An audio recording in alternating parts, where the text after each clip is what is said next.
My name is Abigail Smith. I am 28 years old. 3 years ago, at my own 25th birthday dinner, my father stood up in front of 22 of the most powerful people in Boston to give a toast. When he got to me, he did not raise his glass. He did not smile. He just sighed heavily and said, "We do not really have much to say about this one." 22 people sat in dead silence while my father publicly erased me to make himself look like a martyr. They all expected me to lower my head and take the humiliation. But the one person who responded right in that moment was someone my father never expected. And it set off a chain of events that ended with me legally seizing his entire company and firing him in front of 300 people. Before I tell you exactly how I dismantled his empire, please take a moment to like and subscribe to Ava Tells Stories, but only if this story truly resonates with you. And drop your age, location, and local time in the comments. I want to know who is listening and where you are right now. Now let me take you back to that dining room in Boston, and the moment everything changed. The private dining room at the restaurant smelled of polished mahogany and seared wagyu. Flickering candlelight carved deep shadows across the faces of my father's 22 guests. It was my 25th birthday dinner, though the occasion felt incidental. Richard Smith rarely hosted without a motive. Tonight the objective was displaying his orbit of influence to Dr. Harrison Sterling. Sterling sat directly across from me. He was a partner at a notorious venture capital firm in Back Bay, a man who built and dismantled tech portfolios before his morning espresso. He held his crystal water goblet loosely, watching the room with the detached amusement of a biologist observing insects. He wore a dark suit that did not try to draw attention because it did not need to. My father stood at the head of the long oak table, tapping his silver knife against a champagne flute. The dull hum of academic networking faded. In Massachusetts, prestige is currency, and my father traded in it constantly. Our family ran Smith Educational Ventures. To the outside world, we were Cambridge elite. Behind closed doors, we were drowning in debt to maintain the illusion. 2 milestones, Richard said, raising his glass. He wore his tailored Italian suit like armor. And to the extraordinary company gathered here. It is humbling to look around this table. To my left, we have Edward, Harvard Law class of '88. Beside him, Diane, whose recent endowment to the engineering wing is nothing short of visionary. He circled the table, ticking off Ivy League credentials and corporate acquisitions like items on a grocery ledger. He was forcing his guests to perform their wealth for Sterling. When his gaze shifted to my older sister Caroline, his chest swelled. And my Caroline, Harvard Business School, vice president at Smith Educational Ventures. The future of the legacy. Caroline smiled, dipping her chin in an act of practiced humility. She wore a string of pearls that cost more than my annual rent. She had the title of vice president, but she spent her days organizing vanity projects and bleeding the company accounts dry. Still, in my father's eyes, she was the golden investment. Then his eyes landed on me. I sat at the far end of the table, wearing a dark, unmarked dress I had bought off a clearance rack in Somerville. I held a degree in data architecture from a state university. In the Smith household, attending a state school was treated as a quiet tragedy, a stain on the family crest. I was the bad investment, the disappointment they hid in the corner. The silence stretched. The guests waited for the pivot, the clever transition to the birthday girl. Richard stared at me. He did not yell. He did not frown. He simply let his shoulders drop a fraction of an inch, exhaled a heavy, breathy sigh, and offered a tight, apologetic smile to the room. "Well," my father said, his voice dropping an octave, "we do not really have much to say about this one, but happy birthday, Abigail." The silence turned suffocating. No one moved. The clink of silverware ceased entirely. The waiter standing near the velvet curtains froze in place. I looked down the table. Caroline stared at her plate, a faint smirk playing at the corner of her glossed lips. Edward cleared his throat, shifting uncomfortably in his high-backed leather chair. Diane suddenly found her napkin very interesting. 22 influential figures paralyzed by the sudden freezing drop in social temperature. I kept my face blank, studying the condensation sliding down my water glass. I was accustomed to being the shadow. I was used to the passive-aggressive remarks at home. But this public erasure in front of industry titans was a new tactic. He was using my perceived failure to highlight his own high standards. He was trying to show Harrison Sterling that he only accepted excellence even if it meant discarding his own flesh and blood. I did not cry. I did not storm out. I just sat there mapping the exits in my mind, calculating how long it would take to get my coat. Then a sound cut through the quiet. A laugh. It was a low, resonant chuckle. Heads snapped toward the center of the table. Dr. Harrison Sterling set his goblet down. He was not laughing to break the tension. He was laughing at my father. Sterling leaned back, adjusting his cuffs. His eyes locked onto Richard. "Richard," he said, his tone conversational but sharp enough to draw blood. "I have sat through countless pitches. I have seen founders inflate revenue, lie about user retention, and exaggerate their market share. But I have never seen a man try to sell his own insecurities so transparently." My father's practiced smile fractured. The color drained from his face. "Harrison, I assure you it was just a sigh," Sterling interrupted, not raising his voice. "A public dismissal to ensure we all know your standards remain high, even if your offspring falls short. It is inefficient, Richard. It shows you need our validation more than you value your own blood." Sterling did not look at me. His focus remained entirely locked on my father, dissecting him with clinical precision. He was exposing the rot beneath the ivy-covered facade. He saw right through the expensive suits and the name-dropping. He saw a weak man trying to roar. I remained perfectly still, watching the power dynamic in the room invert in a matter of seconds. My father opened his mouth, but no words came out. Caroline lost her smirk, her hand hovering frozen over her wineglass. The invincible patriarch of the Smith family was shrinking right in front of us, pinned under the gaze of a true predator. And in that freezing silence, I realized something that would alter the trajectory of my entire life. My father was not a giant. He was just a man standing on a very fragile pedestal. And fragile things can be broken. The dinner ended 20 minutes early. No cake arrived. No one sang. The guests filed out of the private room with the hurried efficiency of commuters avoiding a stalled train. They offered tight smiles to my father, muttering empty excuses about early flights and early board meetings. They smelled the shift in power, and they wanted no part of the fallout. I stayed in my seat until the room emptied. My father stood near the mahogany doors, his jaw working, his hands clenched into tight fists at his sides. He waited until the last partner from the law firm stepped into the hallway. Then he turned to me. "Get your coat," he said. His voice was barely a whisper, but it carried a razor-sharp edge. I stood up and followed him into the grand lobby of the Algonquin Club. The crystal chandeliers cast a warm golden light over the polished marble floors, but the air between us was freezing. Caroline lingered near the coat check, pretending to scroll through her phone. She was watching. She always loved watching someone else take the fall. My father cornered me near a marble pillar away from the valet stand. "Look at what you did," he hissed. "You could not just sit there and smile. You had to provoke him. You had to make me look like a fool in front of Harrison Sterling." I had not spoken a single word during the toast. I pointed this out. My silence seemed to infuriate him further. "You embarrass this family," he said, jabbing a finger toward my collarbone. "You bring nothing to the table. You went to a public school. You wear cheap clothes. You sit there with that blank expression, offering zero value to the Smith name. And tonight, you cost me a vital connection. I am done carrying your dead weight." He pulled out his phone and tapped the screen. "I am calling the building manager at your apartment. Your lease is in the company name.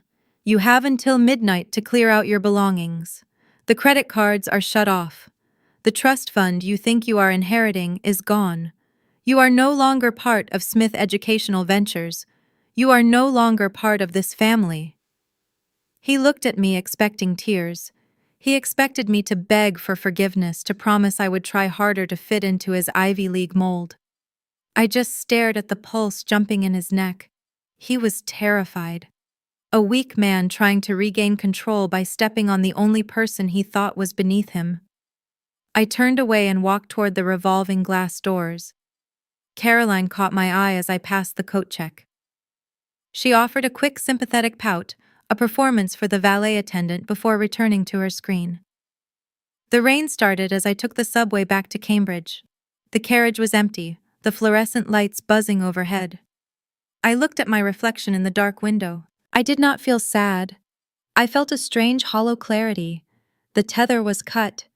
The house on Brattle Street was silent when I unlocked the front door. My parents were likely at a hotel bar doing damage control with their associates. I walked up the winding oak staircase to the third floor. My room was the smallest in the house, tucked away under the eaves. It lacked the vaulted ceilings and bay windows of Caroline's suite.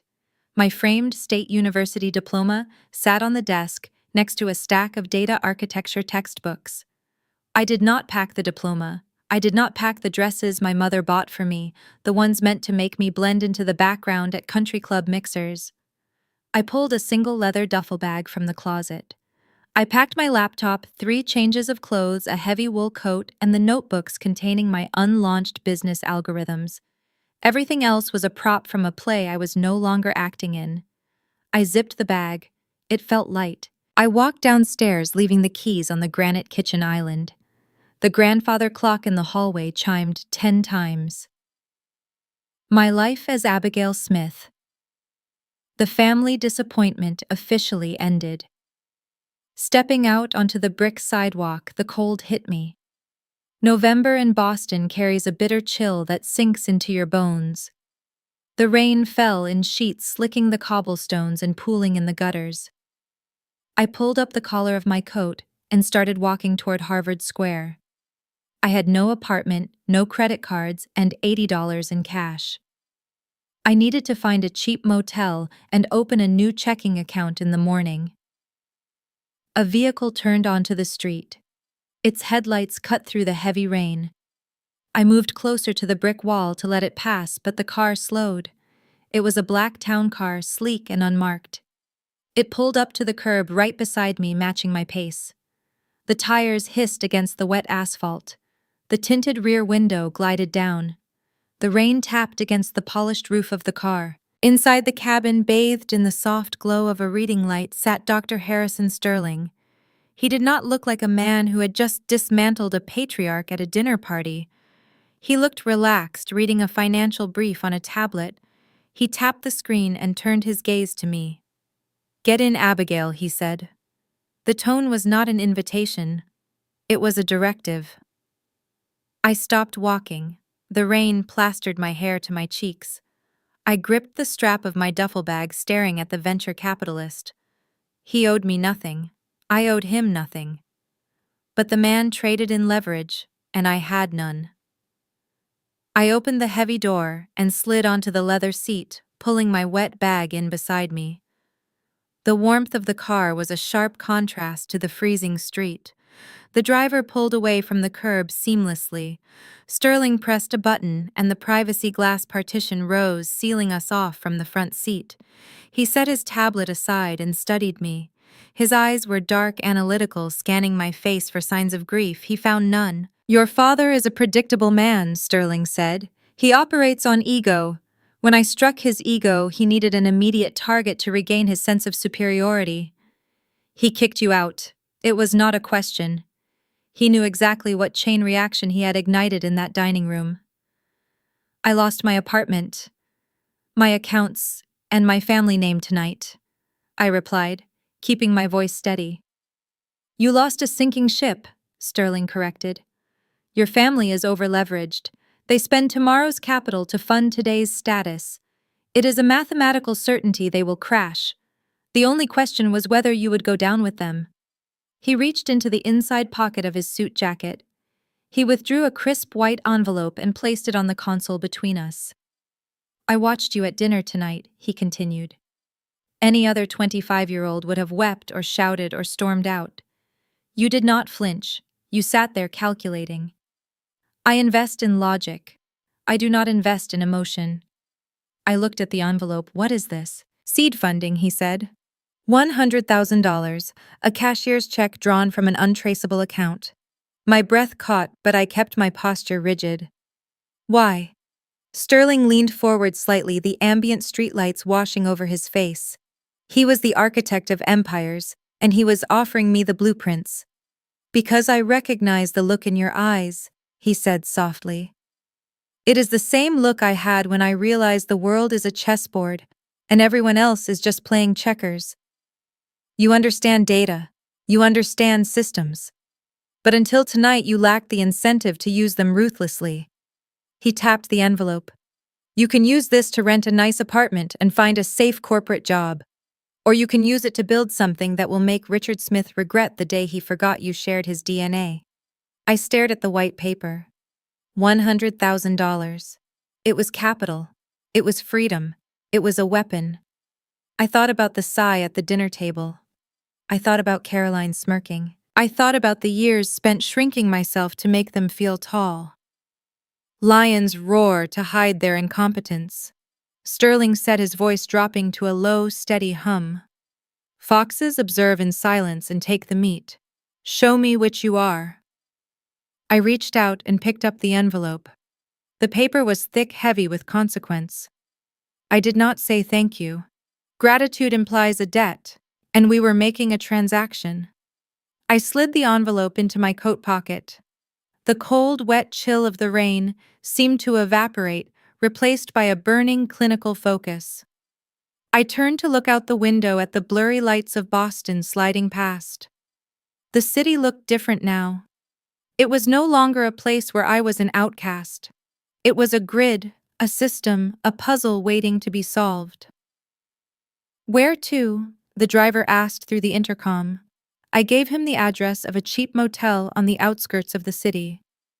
As the town car navigated the slick highways, I closed my eyes and began to draft the architecture of a new company. A company that would exist only in the shadows.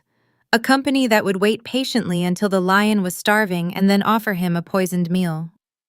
I woke up the next morning in a cheap motel off the interstate. The ceiling had water stains shaped like continents, but I did not waste time staring at them. I opened my laptop and started working. The funds from Sterling were not a safety net, they were ammunition. By noon, I had routed the capital through a newly formed corporate entity. In Massachusetts, the academic and corporate elite are incestuous. They run due diligence on every vendor, every consultant, and every partner. If my father or his competitors saw my name attached to a data analytics firm, they would bury it before it drew its first breath.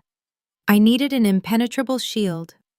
I spent the next 3 days establishing a double-blind offshore holding company registered in Delaware and routed through the Cayman Islands. On paper, Aurelius Analytics was owned by a faceless trust managed by an unlisted proxy board. In reality, I controlled every line of code, every bank transfer, and every operational directive. The legal structure was a fortress designed to withstand the most rigorous corporate scrutiny. Once the shield was up, the real work began. The next 3 years dissolved into a blur of concrete and syntax. I rented a windowless workspace in an industrial park down in South Boston. The heating barely worked in the winter, leaving frost on the inside of the thin glass door.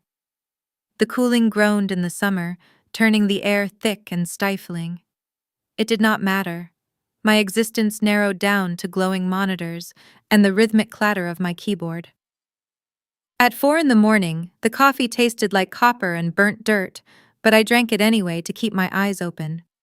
I wrote algorithms designed to optimize institutional overhead, identifying structural flaws that human auditors always missed. My code could predict enrollment drops, budget deficits, and administrative bloat months before they materialized on a balance sheet. I was building a machine that could diagnose the exact sickness infecting the educational sector. It was an elegant, ruthless system of logic, but a machine needs a salesman. The institutions I targeted required handshakes and eye contact. They wanted silver hair tailored suits and golf handicaps. They sought the illusion of established authority to feel secure in their investments. I could not walk into a boardroom and sell an 8-figure software package. I was a 20-something woman with a state school degree and no verifiable corporate history. I needed a proxy. I needed a face. I found David via a buried thread on an industry forum. For 20 years, he had been a top-performing executive at a legacy consulting firm in Chicago. Then he turned 55. The firm decided he was too expensive and too traditional. They replaced him with a trio of young graduates who cost a fraction of his salary. David was polished razor sharp and nursing a quiet, bitter resentment toward an industry that had discarded him for the crime of aging. We shared a mutual understanding of what it meant to be thrown away by people who underestimated us. I arranged a meeting at a diner outside the city. He wore a pristine navy suit that smelled faintly of mothballs, holding a leather briefcase that had seen better days. He sat across from me expecting a scam or a low-level startup pitch. Instead, I slid my laptop across the table and showed him the user interface of my analytics engine. He stared at the screen for a long time, watching the predictive models map out a real-time crisis at a local university. He saw the elegant math stripping away the administrative lies. When he looked up, his eyes were different. The fatigue was gone, replaced by a sharp, calculating light. I offered him the title of Chief Executive Officer of Aurelius Analytics and 20% of the front-end commissions. His only job was to be the face, the voice, and the handshake. I would remain the invisible architect, feeding him the data, the strategy, and the precise words to say during negotiations. He agreed before the waitress brought the check. We moved fast. David was a master of boardroom theater. He possessed the exact cadence of authority that university chancellors and corporate boards found comforting. He pitched the Aurelius system not as a software upgrade, but as an institutional life raft. While he sat in mahogany-paneled conference rooms radiating calm confidence, I sat in my brutalist server room, monitoring the live audio feeds. During our first major pitch to a struggling liberal arts college in Vermont, the provost pushed back on our pricing model. I heard the hesitation in the room through my headset. My fingers flew across the keyboard, pulling up the hidden departmental deficits of the provost. I typed a single sentence to a discrete monitor embedded in the portfolio David carried. David smiled, leaned forward, and recited my words verbatim, dismantling the argument of the provost with surgical precision. The room fell silent. We secured the contract 10 minutes later. 6 months after that, we landed a statewide university system. The checks grew larger. The numbers in the offshore accounts multiplied. We graduated from 6-figure deals to 8-figure commitments. Aurelius Analytics became the whispered secret weapon among the East Coast academic elite. Institutions that were bleeding capital hired us to trim the fat and optimize their survival. We delivered results that bordered on the prophetic because our data models were flawless. As the revenue scaled, we moved operations out of the industrial park and into a secure high-rise office in the financial district. I purchased expensive unbranded servers and built a digital infrastructure that rivaled the top tech firms in the city. Yet I kept my name off the lease, the door, and the corporate directory. I was a ghost haunting my own empire.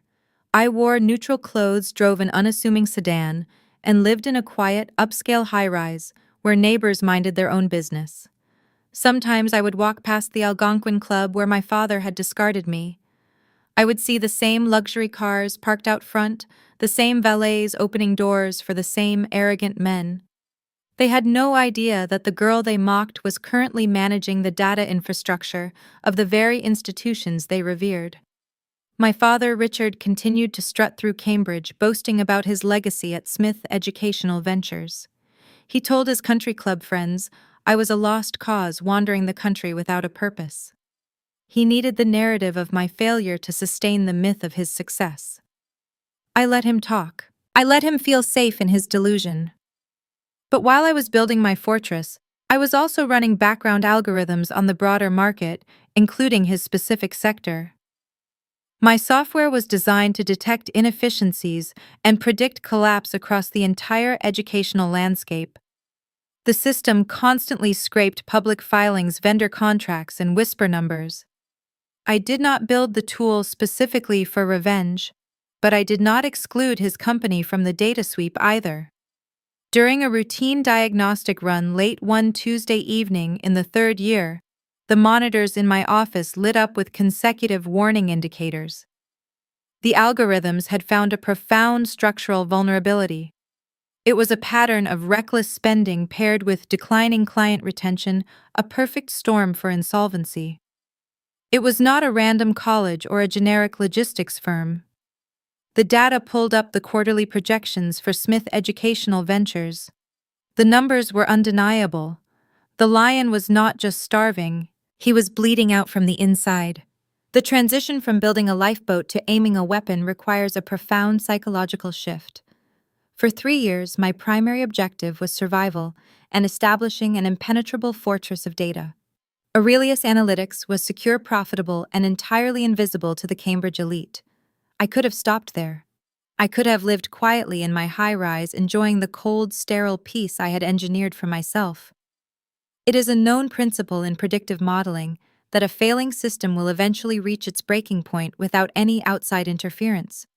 If I did nothing, my father and sister would eventually bankrupt themselves. But a passive death felt insufficient. I did not want to be a spectator watching gravity do the work. I wanted to be the architect of their collapse. I sat at my desk, overlooking the Boston Harbor, pulling up the quarterly reports for Smith Educational Ventures. My sister Caroline had been promoted to Vice President of Strategy shortly after my exile.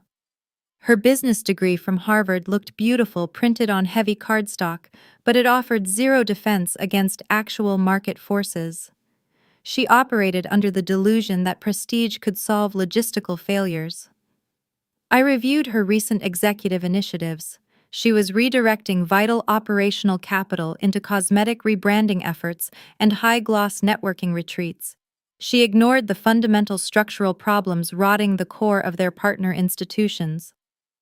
I isolated their anchor client on my digital terminal. The New England Academic Consortium represented a vast network of private preparatory schools. They contributed a significant portion of the annual revenue for my father. Caroline had recently forced the consortium to migrate to a proprietary scheduling software that was structurally flawed. I ran an algorithm parsing through public faculty feedback forums and vendor complaint logs. The data revealed a 90% dissatisfaction rate among the consortium staff. The network was threatening to withhold their quarterly payments. Caroline was attempting to pacify their board of directors by sending luxury gift baskets and scheduling catered apologies. She was trying to treat a severed artery with expensive bandages. I called David into my office. He walked in carrying a secure tablet, his pristine navy suit perfectly tailored. I projected the financial data of the consortium onto the main glass wall. I pointed to the glowing red numbers indicating their projected losses under the management of my sister. I told David we were going hunting. We were going to take the largest client my father had, and we were going to finalize the extraction by the end of the week. David studied the numbers displayed on the glass. He noted the strict non-compete clauses and early termination penalties Smith Educational Ventures usually enforced to trap their clients. I bypassed those legal hurdles by highlighting a specific breach of contract loophole. Caroline had failed to deliver the mandatory security patches required by their service level agreement. She left their student data exposed for 3 weeks. We were not merely offering a superior service. We were offering the consortium a legally justified emergency exit from a sinking ship.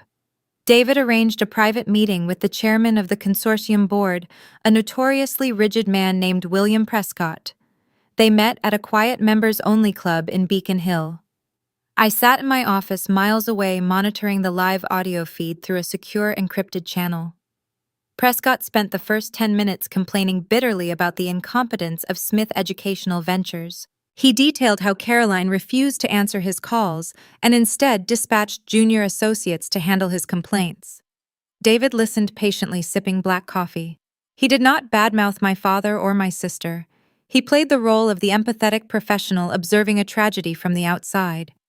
When Prescott finally paused to catch his breath, David slid a single printed folder across the polished wooden table.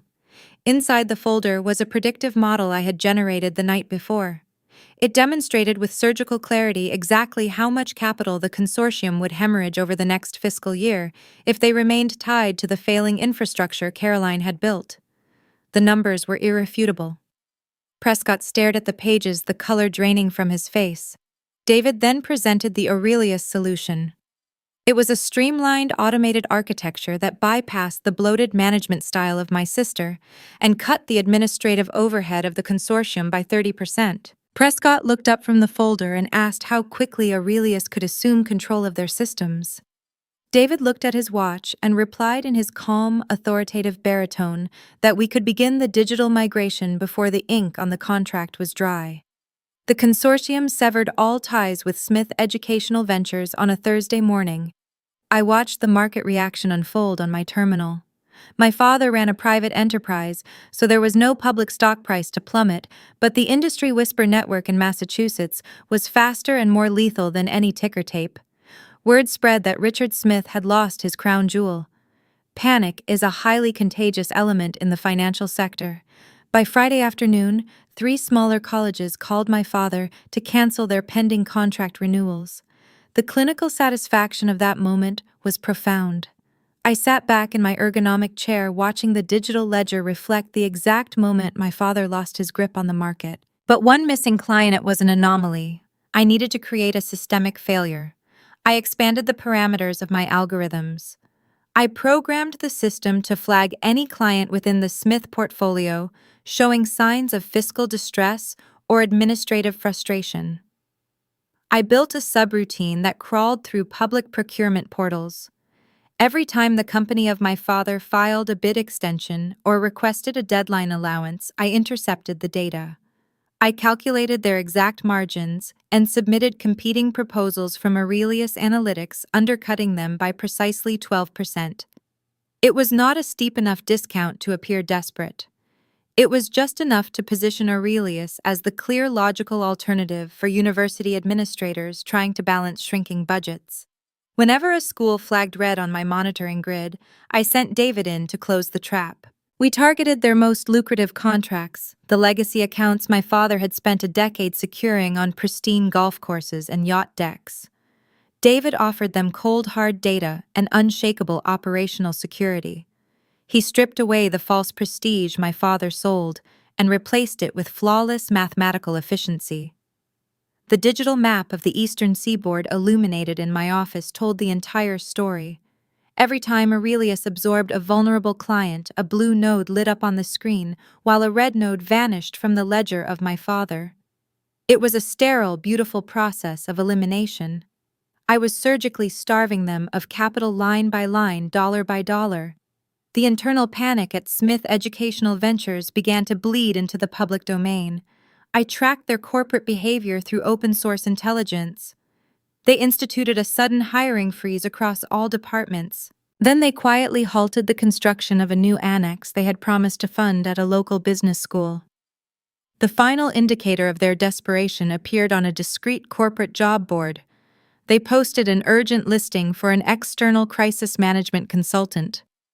Industry newsletters began noting the sudden, unexplained exodus of top-tier accounts from their roster.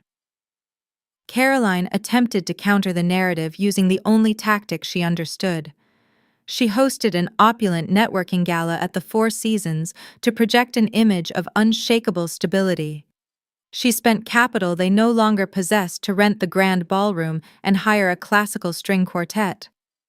I knew the exact cost of the catering and the floral arrangements because I accessed their vendor invoices through a shared database vulnerability she had failed to patch. She served poached lobster and vintage champagne to her guests, while her operational budget burned to the ground. I watched the financial indicators drop lower and lower. The trap was tightening. I had engineered a crisis so deep and so mathematically complex that no amount of prestige or networking could save them. They were running out of liquid assets, and they had no idea who was draining the accounts. The invisible empire I built had surrounded them entirely. They were cornered, desperate, and rapidly approaching the point where they would have to beg for a lifeline. 3 weeks into the silent siege, the pressure inside Smith Educational Ventures reached a critical threshold. The kind of ruin my father faced was not the loud, chaotic collapse of a retail chain. It was a quiet, localized suffocation. In the circles he traveled, bankruptcy was considered a moral failing, a contagious disease that caused lifelong friends to suddenly stop returning phone calls. I tracked his desperation through the digital footprints he left behind. He attempted to secure short-term bridge loans from his usual banking contacts. He offered his Cambridge estate as collateral. The banks declined. They had run their own risk assessments, and the numbers Caroline generated were toxic. Old money operates on the illusion of perpetual motion. When the motion stops, the terror sets in. Richard Smith was a man who had spent his entire adult life standing at the head of polished tables, dictating terms. Now he was forced to hold out his hand and ask for a lifeline. He exhausted his network of country club acquaintances and legacy investors. They offered him sympathetic smiles and firm rejections. The prestige he worshipped proved entirely useless when the ledger dipped into the red.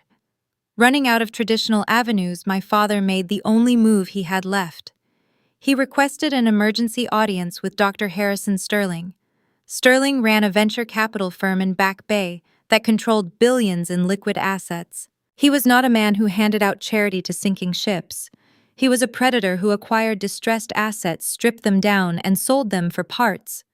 Richard knew the risks of inviting a shark into his boardroom, but he was blinded by panic. He needed an immediate injection of capital to meet his quarterly payroll and keep the illusion alive. I knew my father was going to make this move. The predictive models I ran indicated he would exhaust his standard credit lines within 19 days of the consortium exit. On the 20th day, he called the office of Harrison Sterling. Sterling and I had maintained a quiet, encrypted channel of communication since the night in the rain 3 years ago. We did not share Sunday brunches or exchange holiday greetings. Our relationship was built on a mutual appreciation for cold, hard efficiency. The morning my father requested the meeting, Sterling sent me a single encrypted message containing the time and the location. We did not need to coordinate a complex strategy. We understood the roles we were playing. Sterling was the funnel. I was the trap. The meeting took place on the top floor of a glass tower overlooking the Charles River. I was not in the room, but Sterling recounted the interaction to me later, with the clinical detachment of a surgeon describing a routine procedure. My father arrived 10 minutes early. He wore his finest suit, but the confidence he usually carried had evaporated. He sat in a minimalist leather chair across from a desk, carved from a single slab of black marble. Sterling let him wait in silence for a few minutes, letting the weight of the power dynamics settle over the room. Richard delivered his pitch. He framed the sudden loss of his core clients as a temporary market fluctuation, a minor adjustment phase. He used phrases like strategic realignment and temporary liquidity constraints. He smiled his polished practice smile and asked for a $30 million stabilization fund. He promised a generous equity stake and guaranteed a rapid return on the investment once the market corrected itself. Sterling did not smile. He opened a thin silver laptop and pulled up a data dossier. "You are not experiencing a market fluctuation," Richard Sterling said, his voice flat and devoid of empathy. "You are experiencing a systemic organizational collapse. Your cash burn rate has doubled in the last 6 quarters. Your client retention is in free fall." My father attempted to interject to offer another layer of corporate spin, but Sterling raised a hand, silencing him. "Do not insult my intelligence," Sterling continued. "I know exactly why your firm is dying. It is dying because you placed an incompetent executive at the helm of your operational strategy. Your daughter Caroline treats your budget like a personal slush fund. She prioritizes cosmetic branding over data security. She lost the New England Academic Consortium because she refused to patch a glaring vulnerability in their service architecture. She is not a leader. She is a liability." The mention of Caroline struck a nerve. My father tried to defend his golden child. He argued that she possessed an elite pedigree, that her vision required time to mature, that the board trusted her judgment. Sterling closed his laptop with a sharp snap that echoed in the quiet office. "The market does not care about her pedigree," Sterling said. "The market cares about margins, and her margins are toxic. I do not invest in sentimentality, I invest in math. Giving you $30 million today would be like pouring fresh water into a shattered vase. You do not need capital, Richard. Capital will not fix the rot inside your walls. You need a surgeon to cut out the infection." The rejection hung in the air, cold and final. My father sat paralyzed. The last door had closed. The legacy he had spent decades building was going to crumble, and he was going to have to watch his elite peers turn their backs on him. He slumped in his chair, the expensive Italian suit suddenly looking like a borrowed costume. "What do I do?" he asked. The arrogance was gone, replaced by the raw, desperate tone of a man staring over the edge of a cliff. Sterling let the silence stretch for a long, agonizing moment. Then he leaned back and offered the lifeline. "There is one firm," Sterling said, his tone shifting to a low, confidential register. "They operate quietly. They do not advertise. They handle crisis management for legacy institutions that are too proud or too entrenched to fix themselves. They are ruthless. They will tear your operational structure down to the studs and rebuild it. They will cut the fat you are too scared to trim." My father leaned forward, hanging on every word. "Who are they?" "Aurelius Analytics," Sterling replied. "They are a boutique outfit, highly exclusive. They reject more clients than they take. But if you can convince them to take your account, they can stop the bleeding. They can automate the systems your daughter broke and salvage what is left of your market share." My father pulled a silver pen from his pocket, his hands trembling slightly. "How do I reach them?" Sterling wrote a single email address on a blank card and slid it across the black marble desk. "Do not mention my name," Sterling instructed. "The CEO is a man named David. He does not care about your country club memberships or your history in Cambridge. He only responds to raw data. Tell him you are facing insolvency and you are willing to surrender operational control to survive. If you try to negotiate terms, he will hang up on you." My father took the card. He stood up, clutching the small piece of paper like a winning lottery ticket. He thanked Sterling profusely, his pride entirely forgotten in the face of survival. He walked out of the glass tower believing he had just secured the secret to saving his empire. He had no idea he was walking directly into the jaws of the machine I had built. 2 hours later, I sat in my high-rise office watching the rain streak the floor-to-ceiling windows. The digital grid on my terminal hummed with quiet efficiency. A notification chimed, cutting through the silence. It was a new message in the secure intake inbox of Aurelius Analytics. I opened the email. It was marked urgent. The sender was Richard Smith. I read the words he had typed. They were frantic, disorganized, and stripped of all the arrogant posturing he usually employed. He was begging for a consultation. He was begging a stranger to save his family from ruin. I stared at the screen, feeling the cold weight of the moment. The prey had followed the funnel perfectly. He was standing on the trap door. All I had to do was pull the lever. I let Richard sweat for exactly 24 hours. Desperation is a volatile element, and it needs time to marinate to become pliable. When David finally replied to the frantic email, he used a template I drafted specifically to strip away any remaining pride my father held. The response offered no pleasantries and no false promises of partnership. It stated that Aurelius Analytics would assume emergency restructuring duties for Smith Educational Ventures under one strict condition. We required total, unchecked operational authority. If Richard or his board interfered with our directives, we would terminate the contract and walk away. My father signed the digital agreement 12 minutes after David sent it. He did not ask his lawyers to review the terms. He was a drowning man grabbing the only piece of driftwood in the ocean. The initial onboarding took place via a secure video conference on a Tuesday morning. I sat in my high-rise office overlooking the gray waters of the Boston Harbor, The room was dark, illuminated only by the cold blue glow of my server towers and the main viewing monitor on the glass wall. I wore a discreet wireless earpiece, pressing a small silver button on my desk to open the audio channel to David. David sat in his own pristine office, 2 floors down, looking every inch the seasoned corporate savior. He wore a charcoal suit that projected grim authority. On the main monitor, I watched the camera feed from the Cambridge headquarters of my father. Richard sat at the head of a long mahogany table. He looked 10 years older than the man who had laughed at me in the Algonquin Club. The tailored Italian suit hung loosely on his shoulders, and the dark circles under his eyes betrayed sleepless nights. Caroline sat to his right. She wore a sharp designer blazer, her posture rigid and defensive.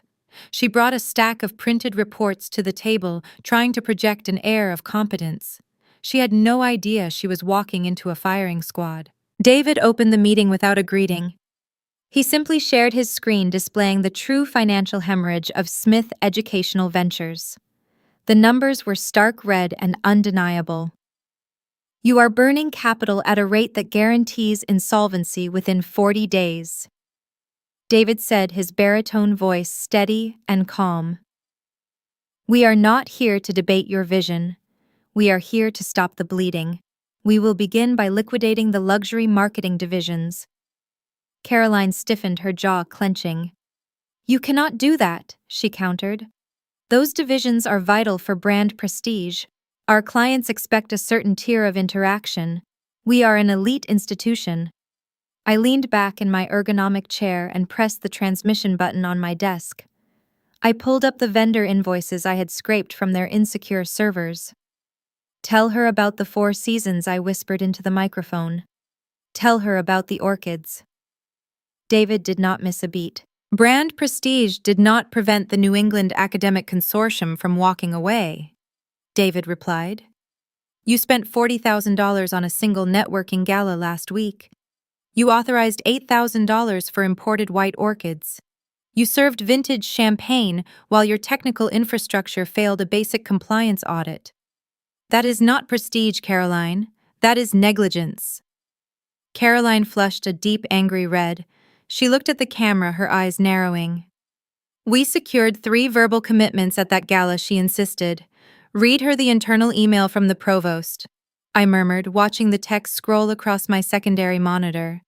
The one where he called her an amateur. David pulled up the exact quote, reading it aloud to the room. The silence that followed was heavy and suffocating. Caroline opened her mouth to argue, but the words died in her throat. She had built her entire career on the illusion of charm and pedigree. David was stripping it away using cold, unfeeling mathematics. She turned to Richard, expecting the patriarch to defend his golden child.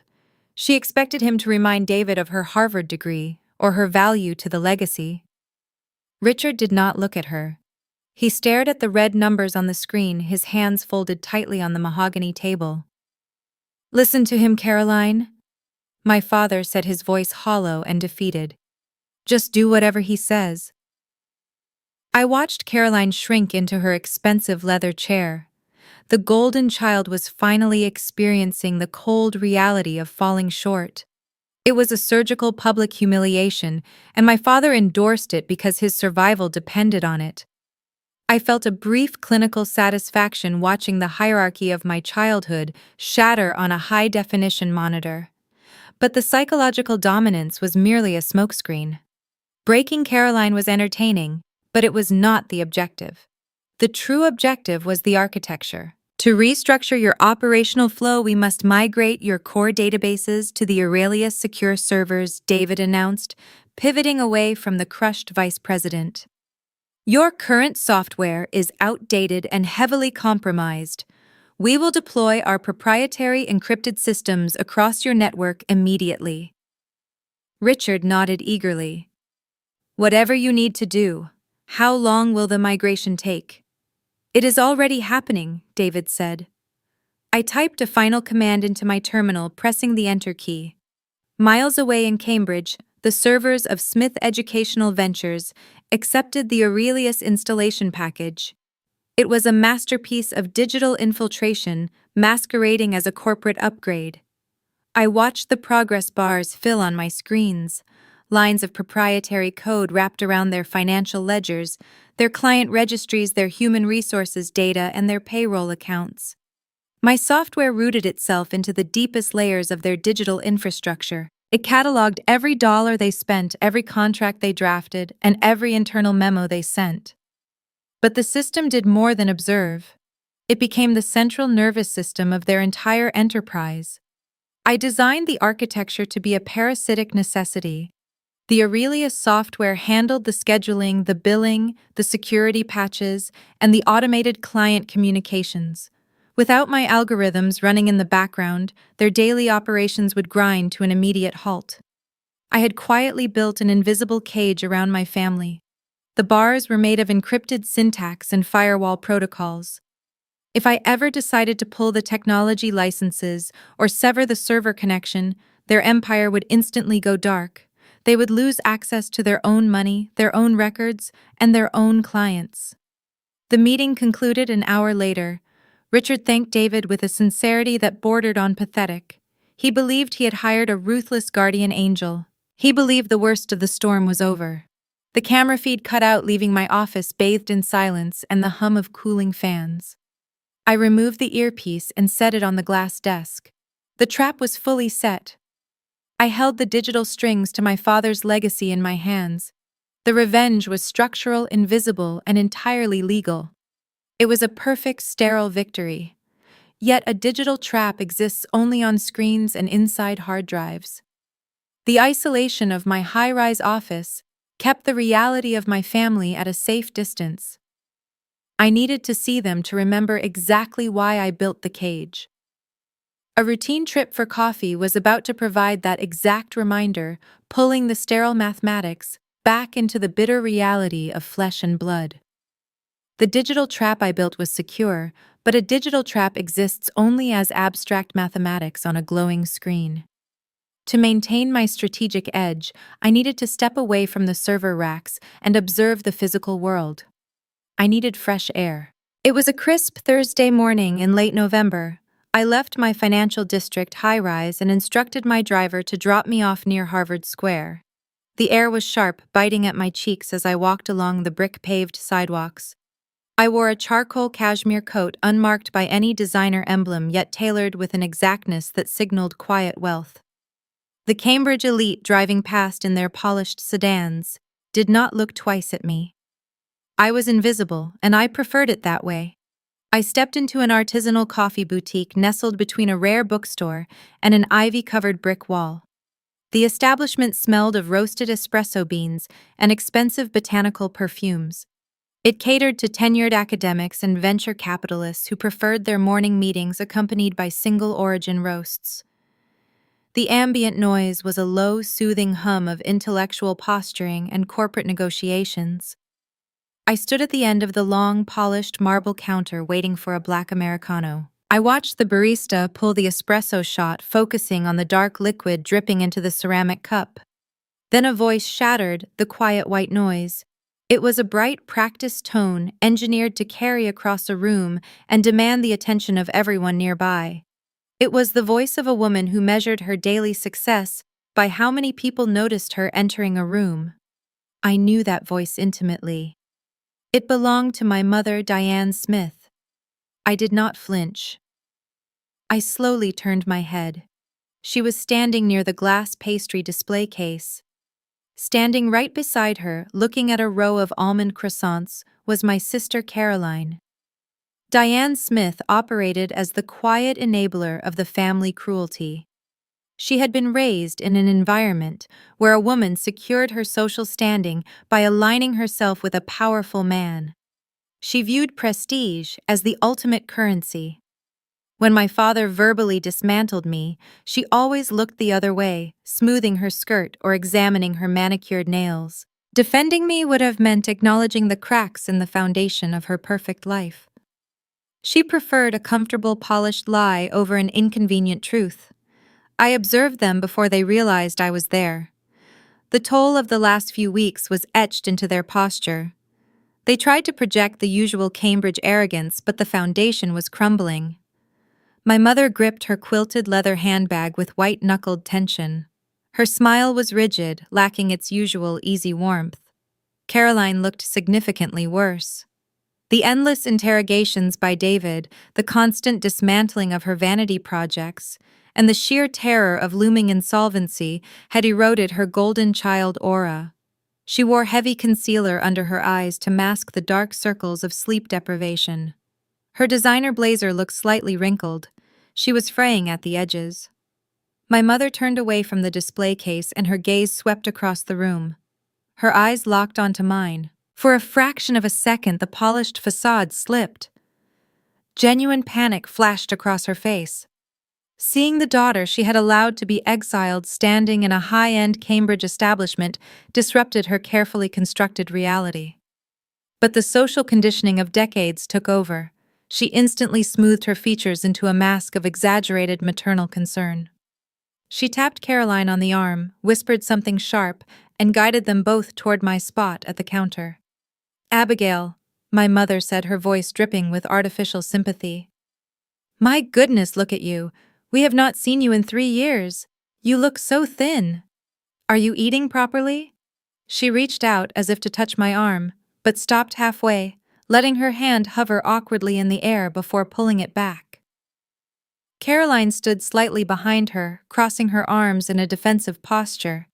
She scanned my unmarked charcoal coat. Because it lacked the flashy logos she associated with success, she assumed it was a cheap imitation from a discount rack. Her eyes narrowed, holding on to the only source of superiority she believed she had left. Still wandering around the city, Caroline asked, "Dad mentioned you were living out of a suitcase somewhere. It is not too late to go back to a community college and get a practical certificate. You cannot just float through life forever, Abigail." I stood perfectly still. Years ago, a comment like that would have sent a sharp ache through my chest. I would have felt the desperate urge to explain myself to prove that I was worthy of their respect. I would have raised my voice or stormed out in tears. Now I felt nothing. The emotional tether was entirely severed. Empathy was dead. I looked at Caroline and I did not see a successful executive. I saw a terrified puppet dancing on digital strings that I controlled. I saw a woman who was hours away from having her corporate credit cards declined. "I am doing fine, Caroline," I replied, keeping my tone flat and devoid of any defensive edge. My mother sighed the exact same breathy, dismissive sigh my father had used at my birthday dinner. She unclasped her designer handbag and reached inside. She pulled out a slim leather wallet and extracted a crisp $50 bill. She placed the green paper on the cold marble counter and slid it slowly toward my hand. "Please, Abigail," my mother said, pitching her voice just loud enough for the barista and the nearest tables to hear. "Buy yourself a hot dinner tonight. Do not let your pride starve you. We want you to be safe, even if you refuse to help yourself."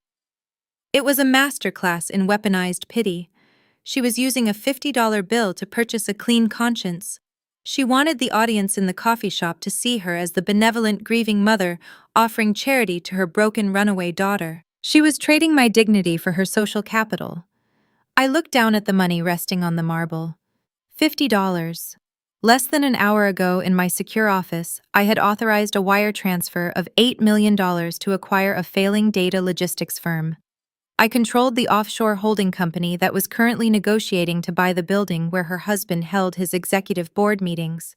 I held the encrypted keys to the servers that processed her mortgage payments and her country club dues. With a single keystroke, I could freeze her entire financial existence.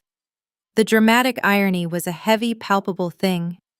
They looked down on me with smug condescension, entirely unaware that they were standing in the shadow of a guillotine I had built. I did not get angry. I did not pull out my phone to show them my offshore banking portfolio. Revealing my success would mean I still craved their validation. It would mean they still had the power to make me perform. I refused to give them that power ever again. The barista placed my black Americano on the counter. I picked up the warm ceramic cup. I looked my mother directly in the eyes. I stripped every ounce of emotion from my face, leaving only a cold, hollow indifference. I did not smile. I did not frown. I simply observed her the way a scientist observes a dying organism under a microscope.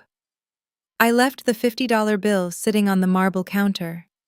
"Keep it," I said, my voice soft, but carrying a sharp metallic edge. "You are going to need it very soon." I turned and walked toward the exit. I did not look back. I stepped out into the crisp Cambridge air, leaving them standing frozen in stunned silence by the pastry case. The encounter provided the exact psychological clarity I needed. The sterile trap I had built inside their servers was elegant, but it was not enough. Controlling their data only controlled their daily operations. To ensure they could never rebuild, to ensure the empire crumbled into dust, I needed to own the foundation it was built on. I needed to own their debt. I hailed a town car and directed the driver back to the financial district. I took out my secure phone and sent a brief encrypted message to my legal proxy in Delaware. It was time to shift from operational warfare to financial execution. I was going to buy the paper on every loan Richard Smith had ever taken. I returned to my office in the financial district and locked the heavy glass door. The encounter at the coffee boutique had cleared my mind of any lingering hesitation. I sat at my terminal and pulled up the macroeconomic profile of Smith Educational Ventures. Thanks to the integration of the Aurelius software, their daily operations had stabilized. The automated systems were patching the holes my sister had torn into their client roster. Payroll was processing on time. The administrative errors were gone. On the surface, the company appeared to be healing.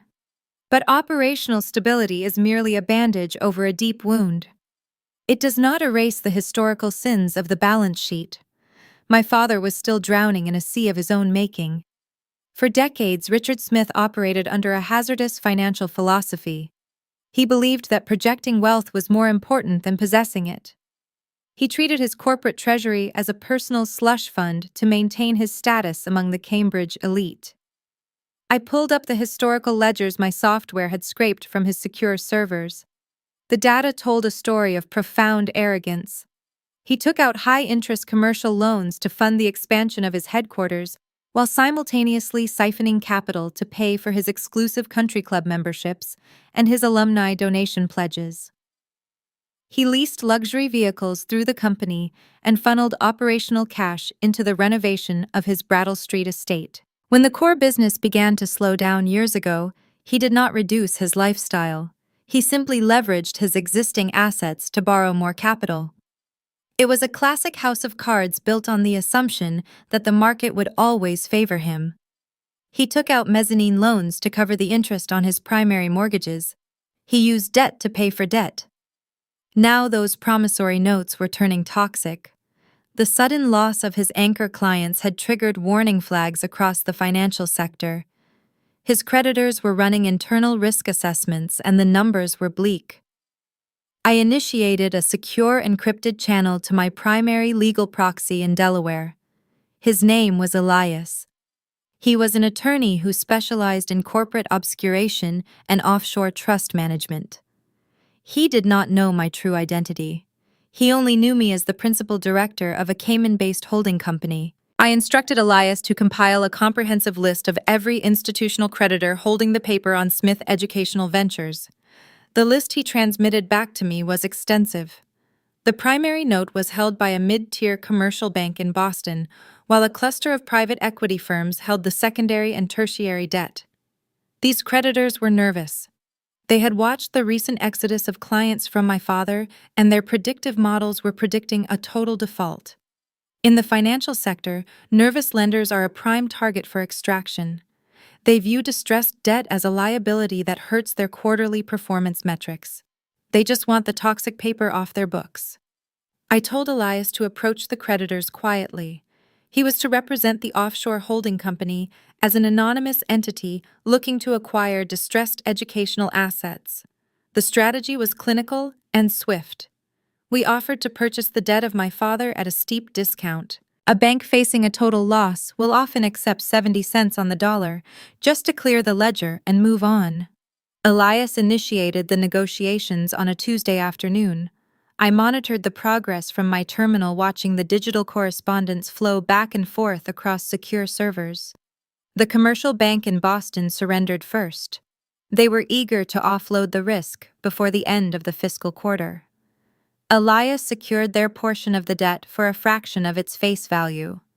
The private equity firms followed suit a few days later, lured by the promise of an immediate liquid cash transfer. I authorized the wire transactions from my hidden accounts. I watched the progress bars on my monitor as millions of dollars moved across the globe, untethered and untraceable. The digital signatures locked into place, the transfers cleared, the ledgers updated. In less than a week, the entire financial architecture of my family changed hands.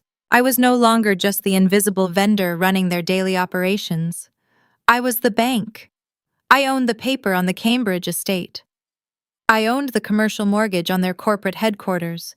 I held the promissory notes that funded their illusion of success. It was a profound shift in the balance of power. When you control the debt, you control the covenants.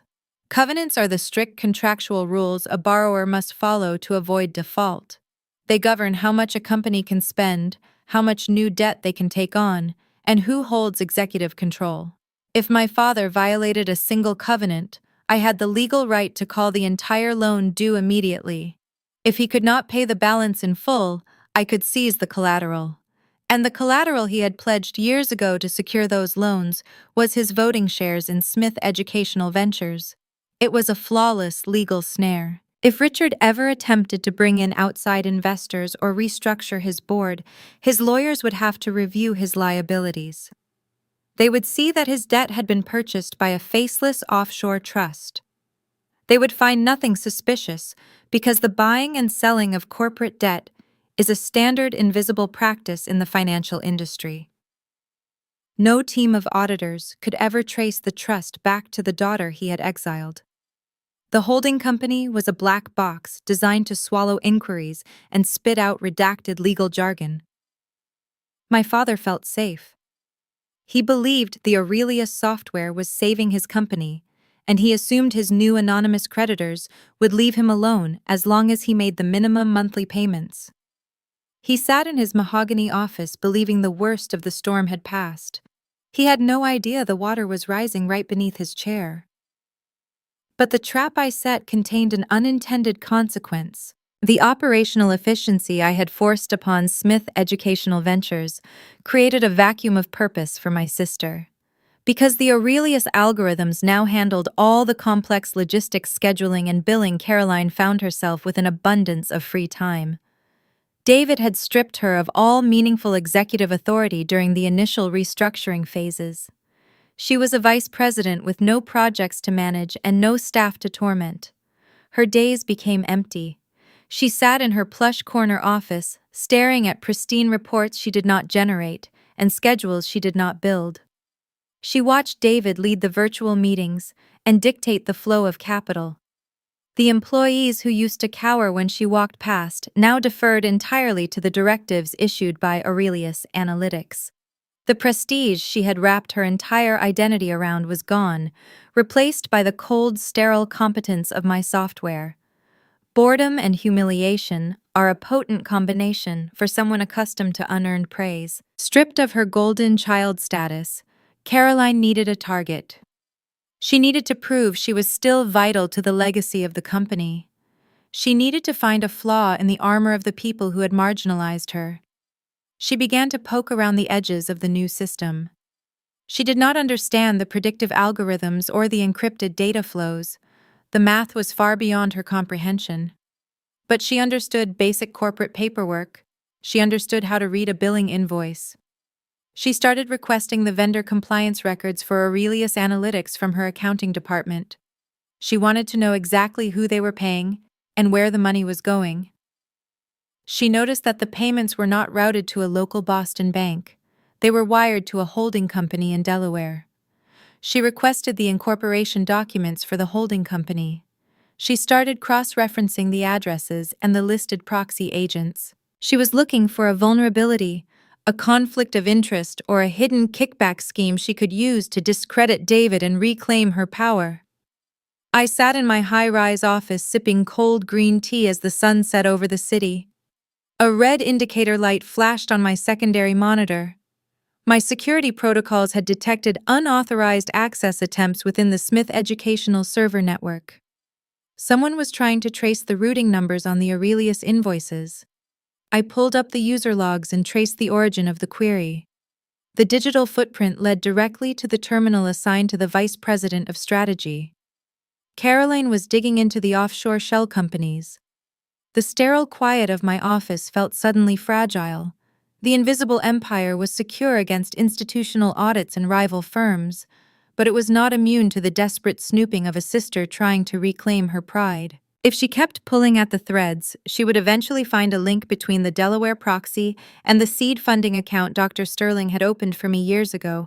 The clock had started ticking. I could no longer wait for the perfect moment to execute the final phase of the plan. I had to force my father into making a fatal move before Caroline unraveled the threads of my identity. I needed to offer him a prize so tempting that he would ignore the warnings of his own daughter and step willingly into the final snare. The red indicator light on my secondary monitor pulsed in the dark office. It was a silent, rhythmic warning that someone was knocking on the digital doors of my architecture. I leaned forward, resting my hands on the cool glass of my desk. I pulled up the active user logs for the Smith Educational Ventures Network. The intrusive queries were originating from a specific terminal in Cambridge. The IP address belonged to the corner office assigned to the Vice President of Strategy. Caroline was hunting. My sister was not a software engineer. She did not know how to bypass a firewall or write a line of code, but she possessed a different kind of cunning. She had spent her entire life navigating the bureaucratic hierarchy of elite institutions. She understood that power left a paper trail. Stripped of her daily responsibilities by the efficiency of my algorithms, she had retreated into her office to nurse her wounded pride. The golden child was searching for a villain to blame for her sudden irrelevance. I watched her digital footprint move through the corporate intranet in real time. She was accessing the accounts payable directory. The keystrokes were slow, deliberate. She opened the vendor agreements for Aurelius Analytics. She scrolled through the service-level contracts David had signed. She was looking for a flaw, a misstep, a hidden clause she could use to march into the executive boardroom and demand the termination of our services. Finding no errors in the operational agreements, she shifted her focus to the financial routing. She downloaded the wire transfer receipts. She noted the bank routing numbers and the destination accounts. She saw that the capital her father paid us every month did not stay in a Boston bank. It flowed directly to a proxy agent registered in Wilmington, Delaware. For most corporate executives, a Delaware holding company is a standard business practice. It offers tax benefits and liability protection. But Caroline was operating on raw, desperate suspicion. She needed Aurelius to be a fraud.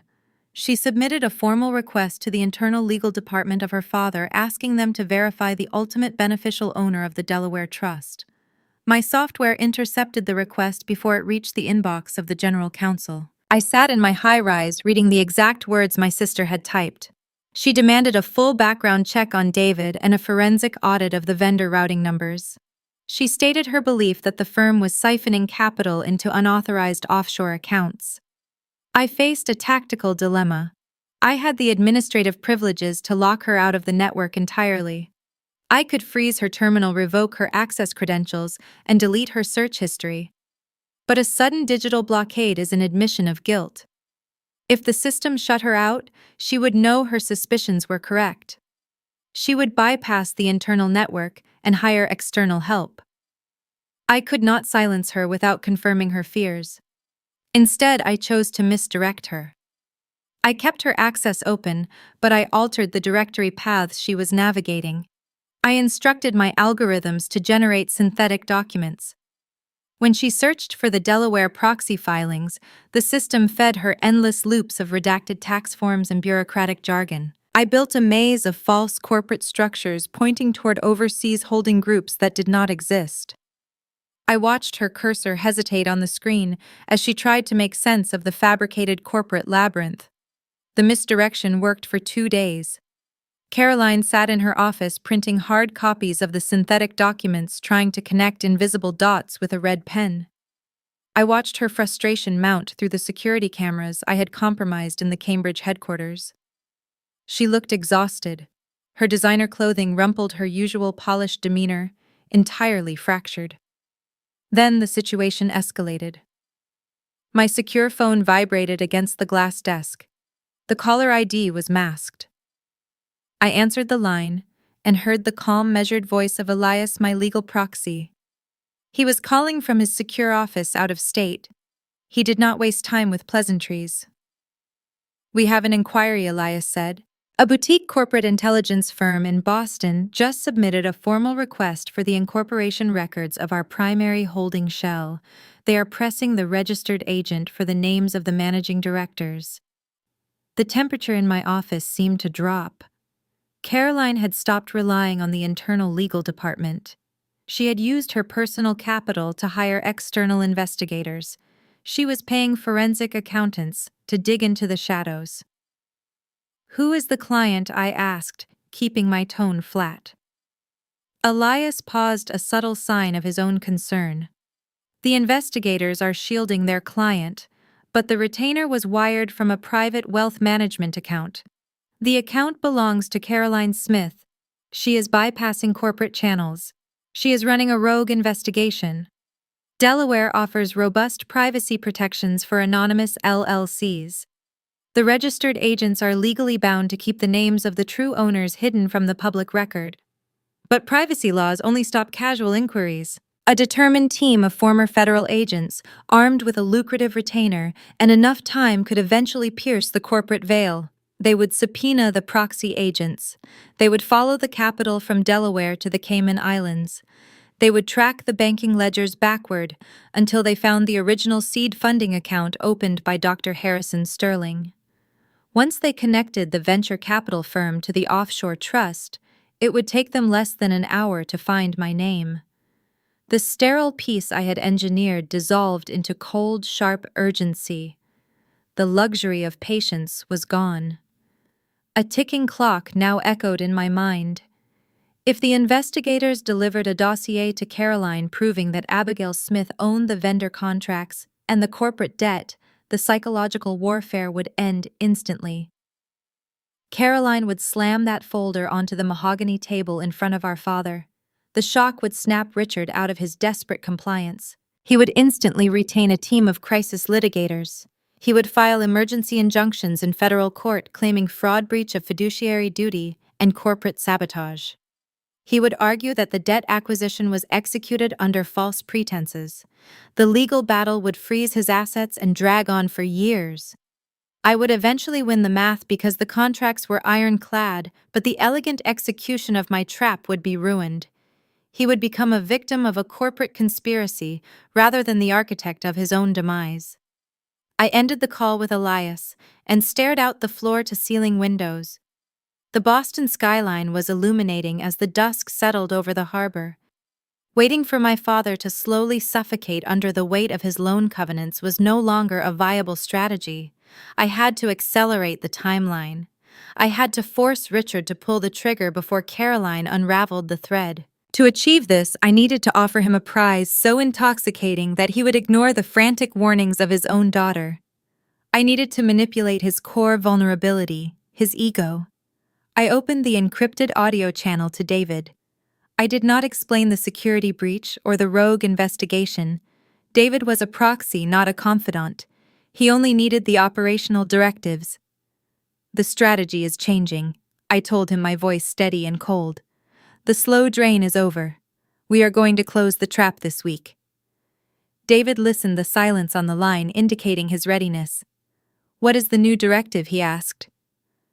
I pulled up the psychological profile I had built on my father. Richard Smith worshipped control. He hated relying on external vendors. He only tolerated Aurelius Analytics because he believed we were saving his legacy. If he realized how much power we truly held over his daily operations, he would feel diminished. I needed to twist that feeling of inadequacy into a desire for ownership. During your briefing tomorrow morning, I instructed David, you will project a sense of boredom. You will mention casually that Aurelius is considering a lucrative buyout offer from a massive educational conglomerate in California. You will imply that our firm is looking to merge with a larger institution to expand our global footprint. I paused, ensuring David understood the exact cadence required for the performance. You must make Richard feel like he is about to lose his savior. You will make him panic, and then you will let him believe that acquiring Aurelius Analytics is his own brilliant idea. You will let him think he can buy our technology, fire you, and claim the genius of our algorithms for his own legacy. It was the ultimate Trojan horse maneuver. If Richard attempted to acquire Aurelius, he would use leveraged stock and corporate debt to fund the transaction. The moment he signed the merger agreement, he would trigger a fatal default on the loans I secretly held. He would hand me the keys to his empire voluntarily. I closed the connection with David. I turned back to the monitoring terminal, watching the cursor on Caroline's screen blink relentlessly. She was running out of time, and so was I. The final act of the play was in motion. The trap was set and the bait was lowered. All I needed now was for the lion to bite.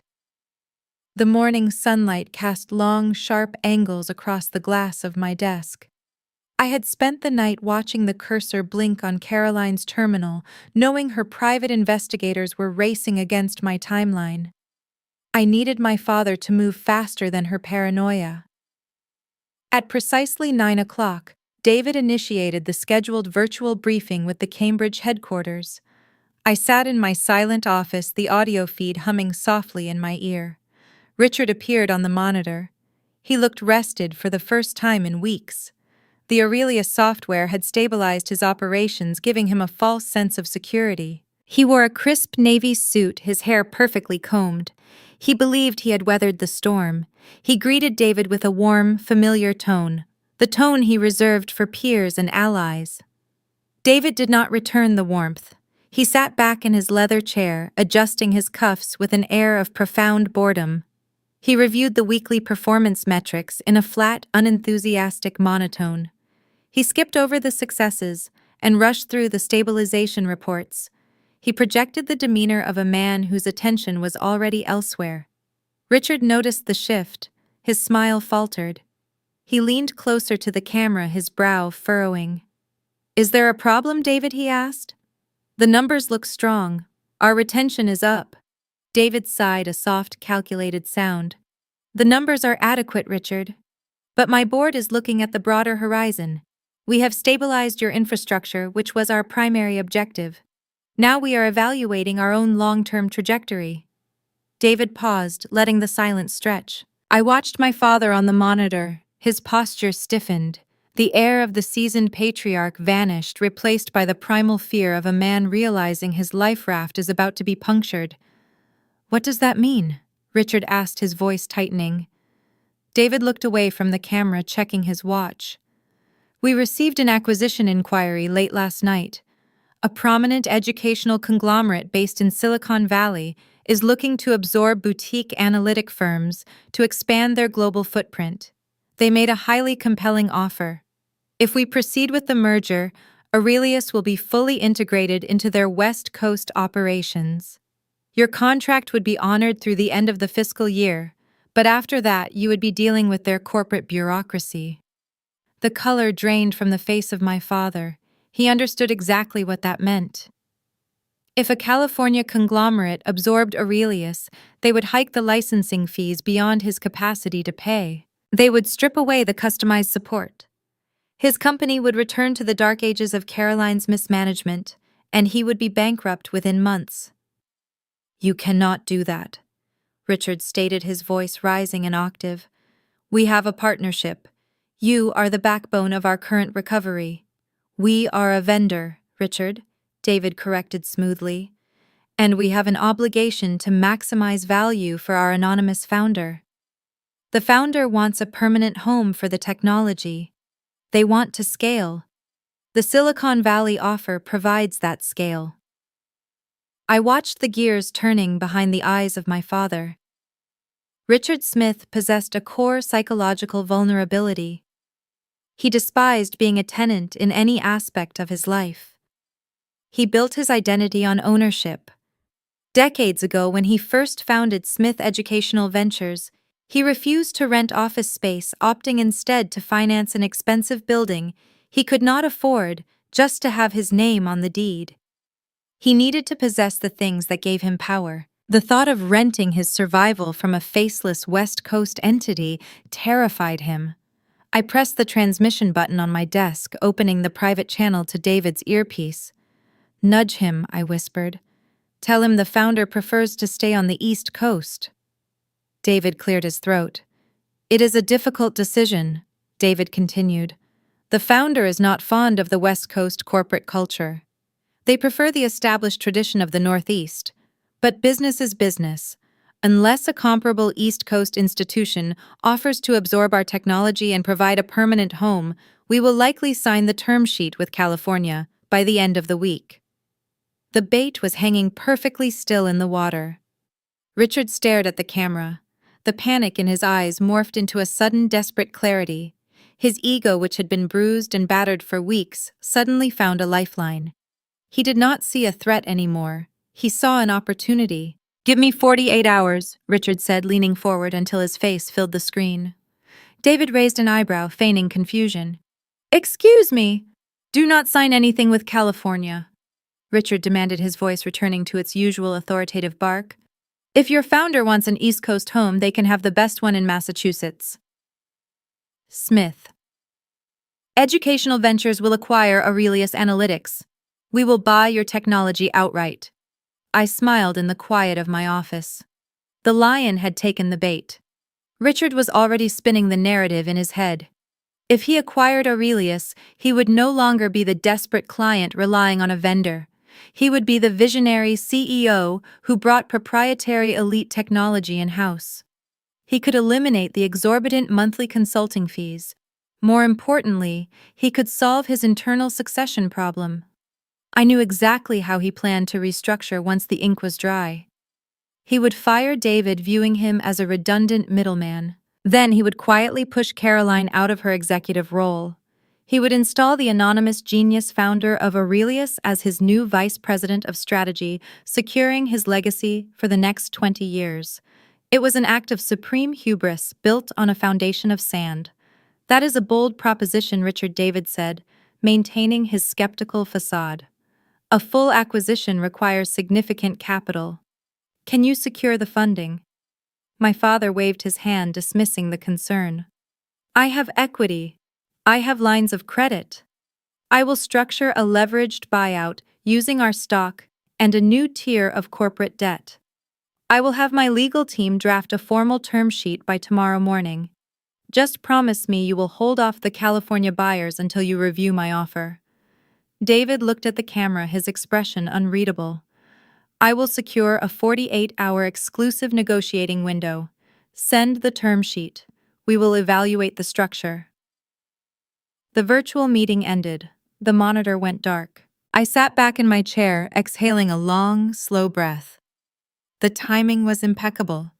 Caroline was currently paying external investigators to trace my Delaware proxy, but her father was about to sign a contract that would render her investigation entirely irrelevant. The following morning, the encrypted inbox of Aurelius Analytics received a secure document from the legal department of Smith Educational Ventures. I downloaded the file and opened the proposed term sheet on my terminal. It was a masterpiece of desperate financial engineering. Because Richard lacked liquid cash, he offered to purchase Aurelius, using a combination of restricted company stock and a fresh issuance of leveraged corporate debt. He was pledging the remaining voting shares of his own company to secure the loan required to buy my firm. He had no idea that the debt he was taking on would be instantly subjected to the strict covenants of the loans I had already purchased through my offshore holding company. He was offering to walk into a vault and hand me the only key. I reviewed the clauses regarding executive restructuring. Just as I predicted, Richard had included a provision stating that upon completion of the merger, the role of proxy CEO held by David would be terminated. The document explicitly required the anonymous founder of Aurelius to step forward, sign the final documents in person, and assume a permanent executive position alongside Richard. He wanted to parade his new genius acquisition in front of his peers. He wanted a spectacle. I intended to give him one. I initiated a brief call to Elias, my legal proxy in Delaware. I instructed him to review the term sheet and prepare the countersignature documents. I told him to ensure the debt trigger clauses were primed and ready to execute the moment the merger was finalized. Then I opened the channel to David. The term sheet is acceptable. I told him, my voice cold and precise. Call Richard. Tell him the founder agrees to the terms. Tell him the founder will step out of the shadows and sign the documents in person at a location of his choosing. David relayed the message. Within an hour, Richard responded with a formal invitation. Drunk on his perceived triumph, he decided a private boardroom signing was insufficient. He wanted an audience. He wanted to reclaim his status among the Cambridge elite. He announced he would host a grand corporate anniversary gala at a historic hotel in the city to publicly finalize the acquisition.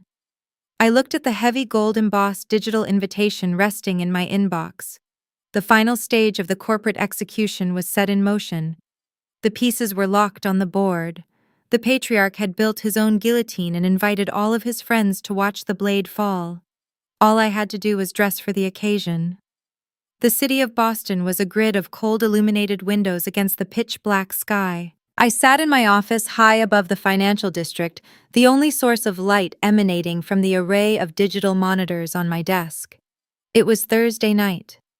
In less than 24 hours, my father would stand on a stage in a historic hotel ballroom and sign his own execution warrant. The silence in the room was heavy, pregnant with the weight of the impending collision. I had spent the last 6 hours reviewing the final drafts of the merger agreements sent over by the legal department of Smith Educational Ventures. I did not rely solely on digital copies. I had printed the dense contractual pages, arranging them across the glass surface of my desk. I needed to feel the weight of the paper. I needed to see the ink that would soon dismantle the hierarchy of my childhood. My secure terminal chimed. It was a status update from Elias, my proxy agent in Delaware. He confirmed that the commercial debt portfolios we had acquired from the nervous Boston banks were fully consolidated under my offshore holding entity. The chain of custody was locked. The paper was mine. I picked up a red pen and circled a specific paragraph buried deep within the third addendum of the term sheet. It was a standard covenant, a boilerplate clause that governs corporate borrowing. It dictated a strict debt-to-equity ceiling. If the company of my father exceeded that ratio, the lender possessed the unilateral right to declare the entire loan in default and demand immediate repayment. If the repayment could not be produced, the lender could seize the collateral. The collateral was his voting shares. Richard was planning to purchase Aurelius Analytics using a fresh issuance of leveraged debt. The moment his signature touched the final page of the merger document, that new debt would attach to his balance sheet. The math was immutable. The new liability would instantly push his ratio past the allowable ceiling. It would trigger the default automatically. His corporate attorneys were not incompetent. They saw the covenant, they ran the numbers, but they made a fatal assumption based on industry norms. They assumed the anonymous trust holding their debt was a standard institutional investor. In the corporate world, lenders rarely trigger a default over a technical ratio violation if the underlying merger is designed to increase the value of the company. The lawyers assumed the faceless creditor would grant a waiver or simply look the other way. They did not know the faceless creditor was the exiled daughter of their client. They did not factor vengeance into their risk assessment. The soft chime of the private elevator interrupted my focus. The heavy steel doors slid open and stepped out into the quiet reception area. It was past midnight. I had not authorized any visitors, but the security protocols for this specific elevator recognized only one other biometric signature. Dr. Harrison Sterling walked into my office. He wore a dark tailored overcoat over a charcoal suit, the collar turned up against the winter chill. He carried a leather briefcase and an air of intense, calculated energy. He did not knock or offer a polite greeting. He crossed the room and stood on the opposite side of my glass desk, looking down at the spread of legal documents. Sterling was a man who appreciated the architecture of ruin. He grew up in a working-class neighborhood in South Boston, watching his own parents get crushed by predatory lending and legacy gatekeepers. He built his venture capital firm by hunting the exact breed of arrogant old money elite that my father represented. He despised men who inherited their power and wasted it on vanity. That was why he had handed me a seed check in the rain 3 years ago. He recognized a fellow hunter. "You look like a general mapping a battlefield," Sterling said, his voice a low, resonant hum in the quiet room. "I am verifying the coordinates," I replied, setting the red pen down. "The target is moving into position tomorrow evening." Sterling unbuttoned his overcoat and took a seat in the leather chair across from me. He opened his briefcase and extracted a silver flask, setting it gently on the glass. Then he reached for the primary merger document.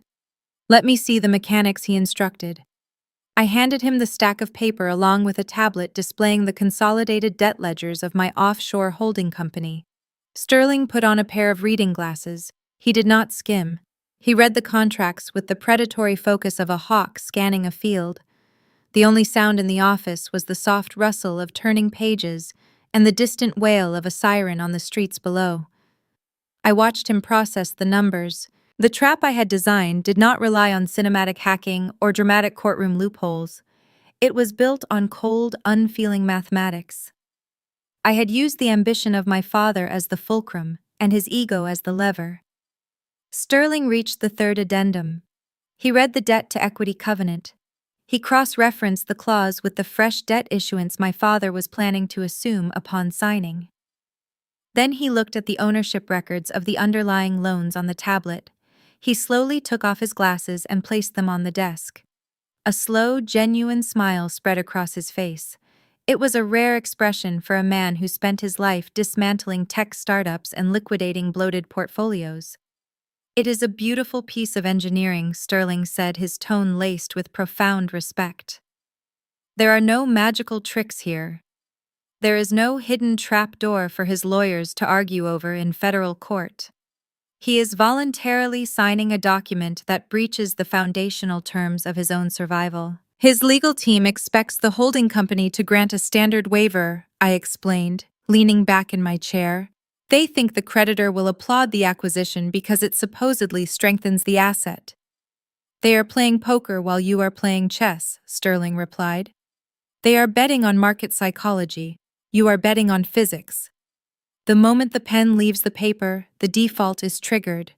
He will owe you the full balance of his corporate existence, and when he cannot pay, you will own his board." He picked up the silver flask and unscrewed the cap. He poured a small measure of amber liquid into 2 glass tumblers resting on a side table. He handed one to me. "3 years ago, you sat in my car soaking wet with nothing but a duffel bag and a sharp look in your eyes," Sterling said, holding his glass up. "I told you that lions roar to hide their incompetence, and foxes observe in silence. I challenged you to choose your nature." I took the glass, feeling the weight of the crystal. The amber liquid caught the glow of the monitors. "You exceeded my expectations," Abigail, Sterling continued. "You did not just take the meat. You bought the entire jungle." "To the fox," he said. "To the fox," I replied. We drank in silence. The bourbon burned a slow, deliberate heat that matched the quiet intensity of the room. Sterling set his empty glass down and picked up his briefcase. He did not offer any sentimental advice or wish me luck. Luck was a concept for people who did not prepare. He simply nodded, buttoned his overcoat, and walked back to the private elevator. The steel doors closed, leaving me alone once again with the humming servers and the paperwork. I turned my chair to face the floor-to-ceiling windows. The deep black of the night was beginning to soften around the edges, taking on the dark blue hue of impending dawn. The city was waking up. In Cambridge, my father was likely reviewing his speech, preparing to parade his triumph before his peers. Caroline was likely still hunting through the digital shadows, trying to find the ghost that was already standing inside her house. Her ticking clock was about to run out of seconds. I stood up and walked over to the closet near the entrance of my office. I opened the door. Hanging inside was a garment bag. I unzipped it, revealing the dress I would wear to the gala. It was not a celebratory gown. It was an understated piece of dark architectural silk designed to blend into the shadows until the exact moment I chose to step into the light. The fabric felt cool to the touch. The waiting was over. The silent siege was complete. It was time to execute the final maneuver. The historic Cambridge Hotel sat on a cobblestone corner, radiating an aura of entrenched wealth. Valets in crisp uniforms jogged around the circular driveway, opening the doors of imported sedans and luxury sport utility vehicles. The November air was sharp, freezing the breath of the arriving guests as they handed over their keys. I arrived in a black town car, stepping onto the wet pavement. I wore the dark silk gown. It possessed no sequins, no lace, and no visible designer branding. The fabric fell in severe architectural lines, clinging to my frame like a second skin. It was armor masquerading as evening wear. I handed my wool overcoat to the cloakroom attendant and stepped into the grand ballroom. The aesthetic was a deliberate curation of dark academia, an environment designed to make the inhabitants feel superior. Heavy burgundy velvet curtains draped from the two-story windows, blocking out the city lights. Brass chandeliers hung from the vaulted ceiling, casting a severe dramatic glow over the polished oak floor. A string quartet situated on a raised wooden platform in the corner played a tense, rapid classical arrangement. Waiters in white tuxedo jackets circulated, bearing silver trays of champagne and caviar. 300 of the most influential figures in Massachusetts filled the room. These were university presidents, corporate board members, and venture capitalists. They gathered in small, tight circles, exchanging hushed rumors and congratulatory nods. I moved along the perimeter of the room, keeping my back near the velvet curtains, allowing the shadows to conceal my presence. I was a ghost observing the final hours of the Smith family empire. I located my mother first. Diane held court near the center ice sculpture, wearing an emerald evening gown that cost more than a semester of college tuition. She laughed at a joke made by a bank executive, lightly touching his arm. Her smile was radiant but brittle. She was playing the role she had perfected over 3 decades, the gracious, supportive wife of a titan. She had no idea her husband had pledged the roof over her head to secure the deal they were celebrating tonight. A few yards away stood Caroline. My sister did not look radiant. She held a crystal flute of champagne, gripping the delicate stem so tightly her knuckles were white. Her eyes darted around the ballroom, scanning the faces of the attendees. She kept checking her phone, sliding her thumb across the glowing screen with frantic repetition. Her private investigators had likely run out of time, hitting the bureaucratic walls of Delaware corporate law just as the gala commenced.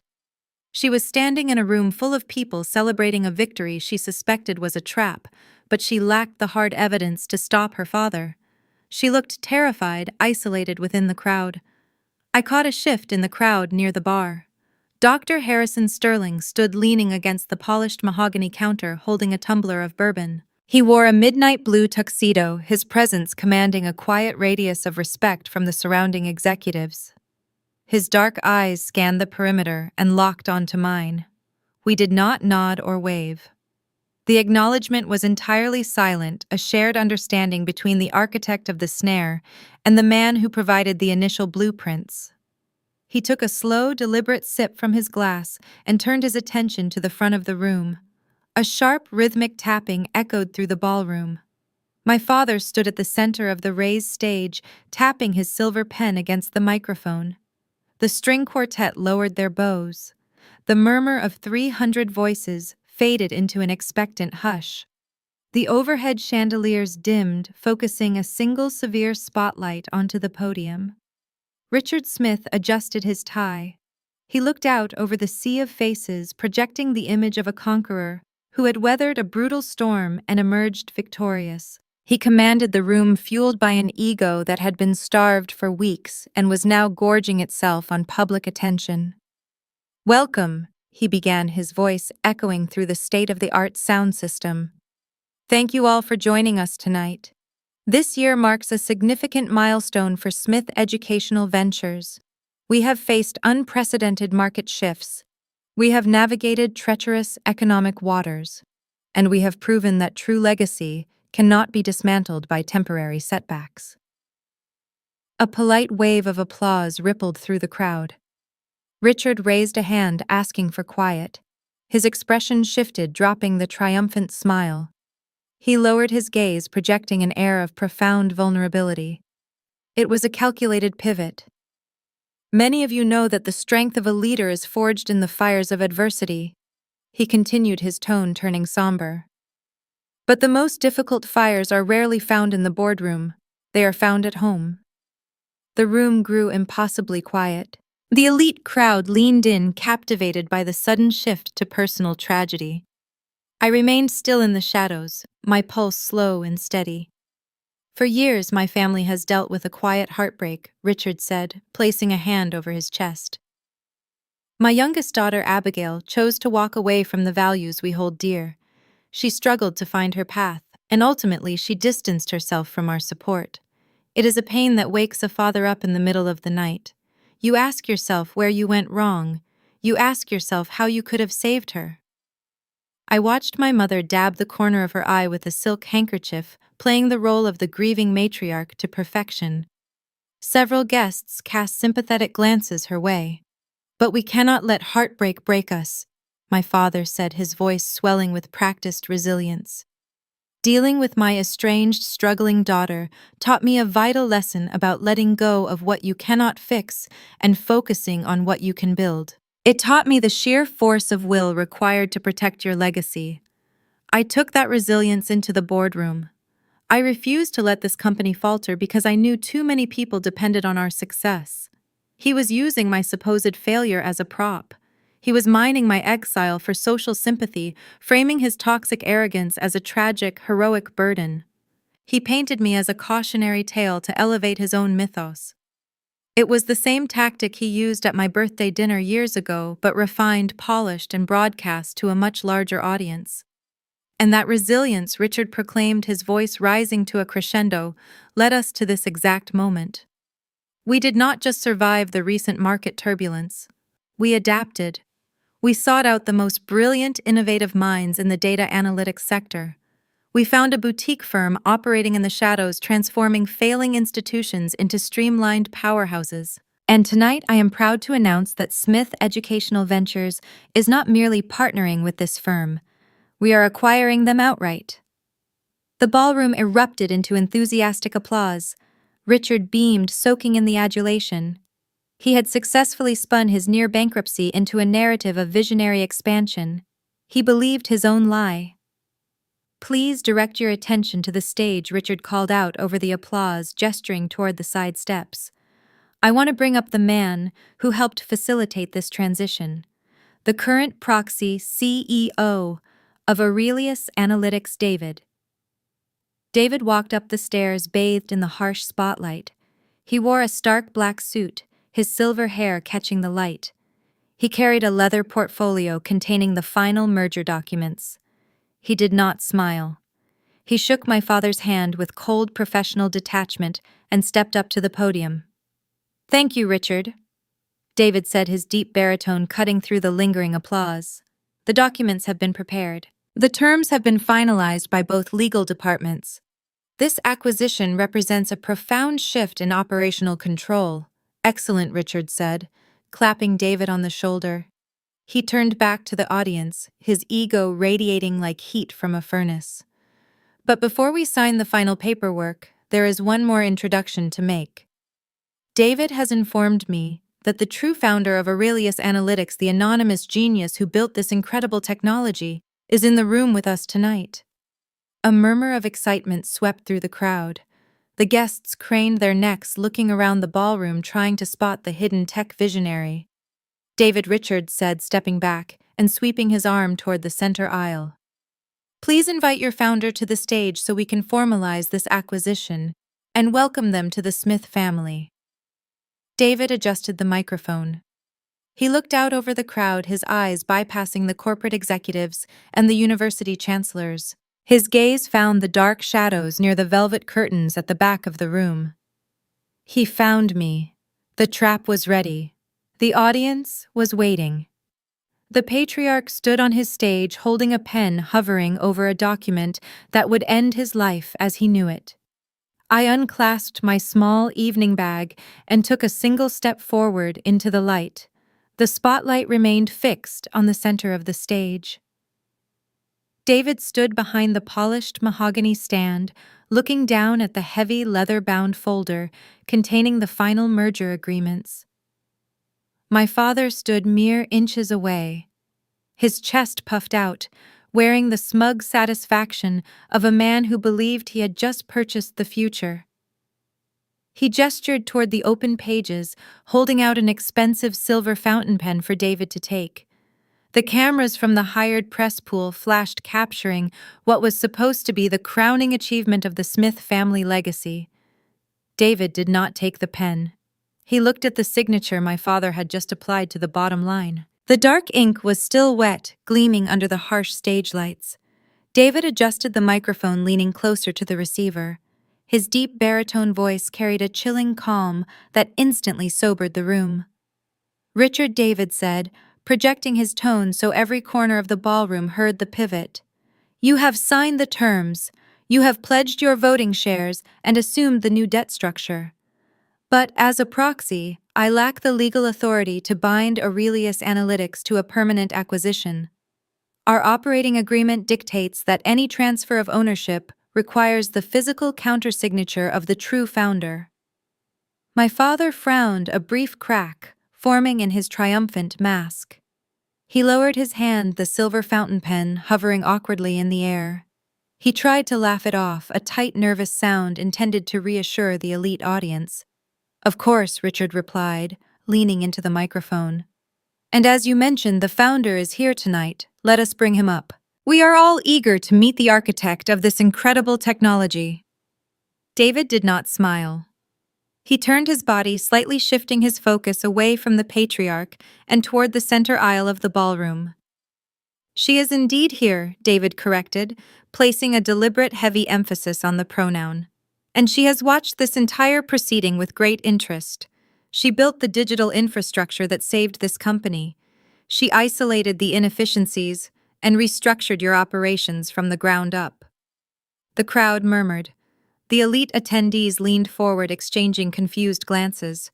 My father stood rigid, the word she echoing in his mind. He scanned the front rows, looking for a female tech executive, a venture capitalist, anyone who fit his narrow definition of success. He did not look toward the shadows at the back of the room. He had spent his entire life ignoring the shadows. David gripped the edges of the wooden podium. It is my privilege to introduce the architect of Aurelius Analytics, David announced, his voice booming through the speakers. Abigail Smith. A sharp, high-pitched squeal of microphone feedback pierced the air, caused by a sound technician flinching at the mixing board. The jarring noise echoed through the cavernous room, stopping the breath of 300 people. In the front row, Caroline physically recoiled. Her hand spasmed. The crystal champagne flute slipped from her fingers, hitting the polished oak floor. The glass shattered, the sharp sound of breaking crystal ringing out like a gunshot in the paralyzed silence. The pale golden liquid splashed across her expensive designer heels. She did not look down. Her eyes were wide, her jaw slack, staring at the stage in sheer, unadulterated terror.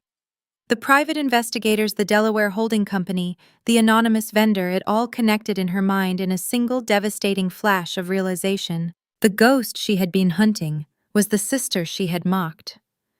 Diane sat 2 seats away. My mother blinked rapidly, her manicured hands fluttering to her throat. She looked left and right, expecting someone to correct the mistake, to announce that it was a morbid joke. The artificial grief she had performed earlier during the pity speech dissolved into authentic, pale confusion. The polished facade of the society matriarch crumbled, leaving only a terrified woman realizing she was standing in the blast radius of a bomb. Near the bar, Dr. Harrison Sterling did not gasp or whisper. He simply raised his tumbler of bourbon in a silent, solitary toast, watching the execution he had helped set in motion 3 years prior. But the most profound transformation occurred on the stage. The color drained entirely from the face of Richard Smith. The smug arrogance melted away, leaving the hollow, terrified expression of a man realizing he was standing on a trapdoor. His eyes darted wildly around the ballroom until they finally tracked the gaze of David. They followed the invisible line from the podium straight to the back of the room. I stepped out of the shadows. The dark architectural silk of my gown moved silently against the floor. I walked into the warm glow of the ambient lighting, stepping onto the thick carpet of the center aisle. The crowd parted. University chancellors and corporate board members, the same people who had just nodded sympathetically at the tale of the estranged, struggling daughter, stepped back to clear a path. They stared at me. They saw the cold, unyielding posture, the absence of any fear or hesitation. I did not look like a cautionary tale. I looked like an executioner. I kept my pace even and deliberate. I felt no anger. The bitter resentment that had burned in my chest 3 years ago, standing in the freezing rain, had long since evaporated. It was replaced by the sterile clinical satisfaction of a mathematician watching a complex equation balance perfectly. The girl who used to wear clearance rack dresses and beg for crumbs of validation was dead. The woman walking down the aisle was the apex predator of their financial ecosystem. I walked past the shattered glass near the feet of Caroline. She shrank back into her chair, pressing her shoulders against the velvet upholstery, unable to meet my eyes. I walked past my mother, who sat frozen, her mouth slightly open, unable to form a single word of her usual condescending rhetoric. I reached the edge of the stage. The wooden stairs creaked softly under my weight. I ascended into the harsh glare of the spotlight. The heat of the lamps warmed my skin. I crossed the stage, moving past David, who gave a single imperceptible nod and stepped away from the podium, surrendering the floor. I stood face to face with my father. The physical distance between us was less than 3 feet, but the psychological chasm was infinite. He looked down at me, his chest heaving, his breathing shallow and rapid. He was gripping the fountain pen so tightly, the metal casing was likely cutting into his palm. He tried to speak. He opened his mouth, but his vocal cords seemed paralyzed. The polished patriarch, the master of boardroom theater, had forgotten his lines. The silence in the ballroom was absolute. 300 of his peers watched, waiting for the patriarch to assert control, to explain the impossible scenario unfolding before them. Richard leaned in close, lowering his head so his mouth was mere inches from my ear. His breath was warm, carrying the faint scent of expensive scotch and raw panic. "Abigail," he whispered, his voice a desperate, ragged plea meant only for me. "What is this? What are you doing? You need to leave the stage right now. I will double whatever they are paying you to play this prank. Just walk away and we can fix this quietly." He was still trying to buy his way out. He still believed he held the currency of authority. He thought I was a hired actor, a pawn in some elaborate corporate espionage scheme orchestrated by a rival firm. His mind simply could not process the reality that the daughter he discarded, the girl he deemed a failed investment, had built the cage he was currently locked inside. He was bargaining with an illusion. I did not whisper back. I did not engage with his frantic delusion. I turned my body away from him, breaking the proximity. I stepped directly behind the mahogany podium, taking the space he had occupied moments before. I looked out over the sea of elite faces, the venture capitalists and the academic gatekeepers who worshipped prestige. I let them see me clearly under the bright lights. Then I looked down at the leather-bound folder resting on the stand. The contract was open to the final page. The signature of Richard Smith sat on the bottom line, bold and sweeping, legally binding him to the new leveraged debt.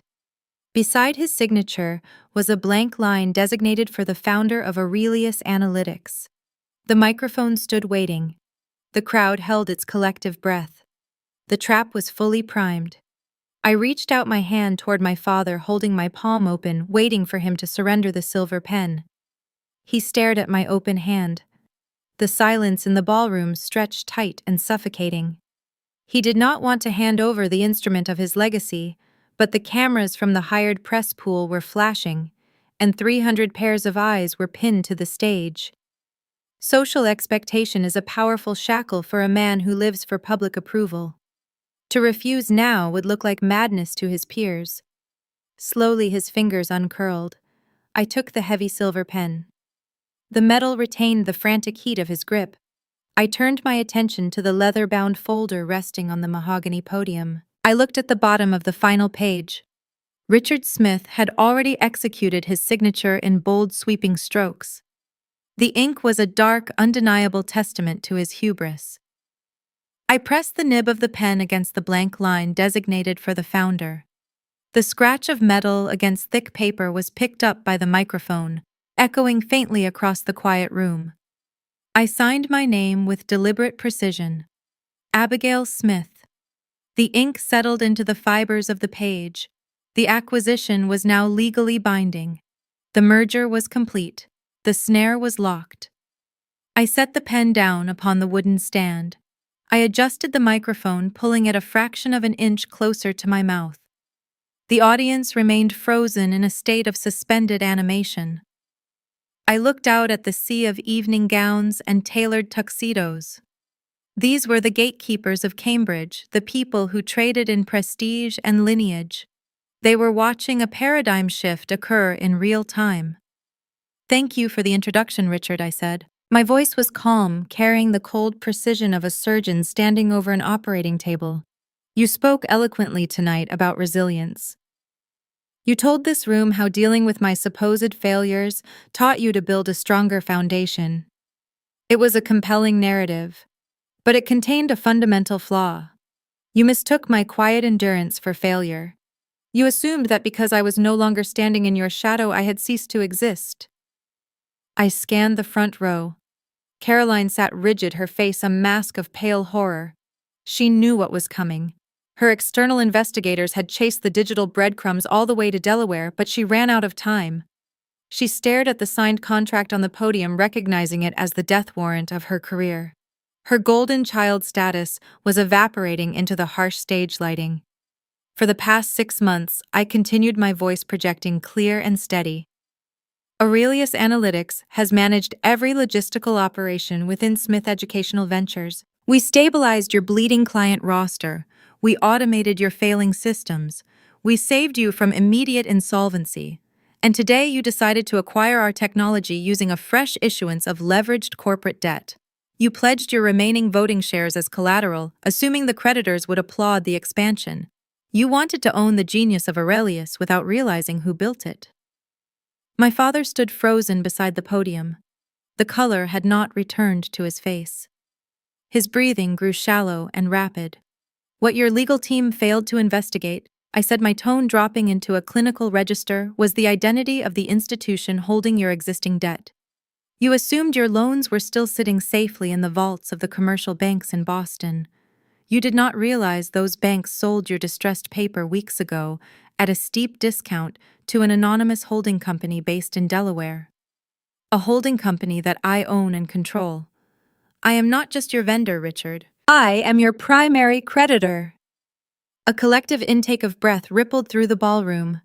The elite crowd, the venture capitalists, and the corporate attorneys instantly understood the math.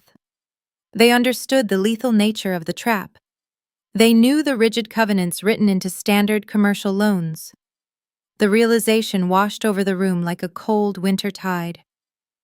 By signing this merger agreement tonight, I announced, tapping a single manicured finger against the leather folder, you voluntarily added immense liabilities to your balance sheet. In doing so, you just breached the strict debt-to-equity ceiling mandated by your loan covenants. You triggered an automatic and irreversible default. There is no grace period. There is no negotiation. The math is absolute. Richard stumbled, taking a half step backward. His mouth opened and closed, but the microphone picked up nothing but his ragged, terrified panting. The patriarch was unraveling. As the primary holder of your debt, I am exercising my right to call the loan effective immediately, I stated. My words fell like heavy stones in the quiet room. You do not possess the liquid capital to satisfy the balance. Therefore, according to the terms you just countersigned, your pledged collateral is forfeited. Your voting shares are instantly liquidated and transferred to my holding company. I turned my head, looking directly into the eyes of the man who had cast me out into the freezing rain 3 years ago. I now own a controlling interest in Smith Educational Ventures, I said. And as the new majority shareholder, my first executive action is a restructuring of the leadership team. Richard, you are hereby terminated from your role as Chief Executive Officer. Caroline, you are terminated from your position as Vice President of Strategy. Security will escort you both from the premises while my legal team secures the Cambridge headquarters. You are fired. The patriarch collapsed inward.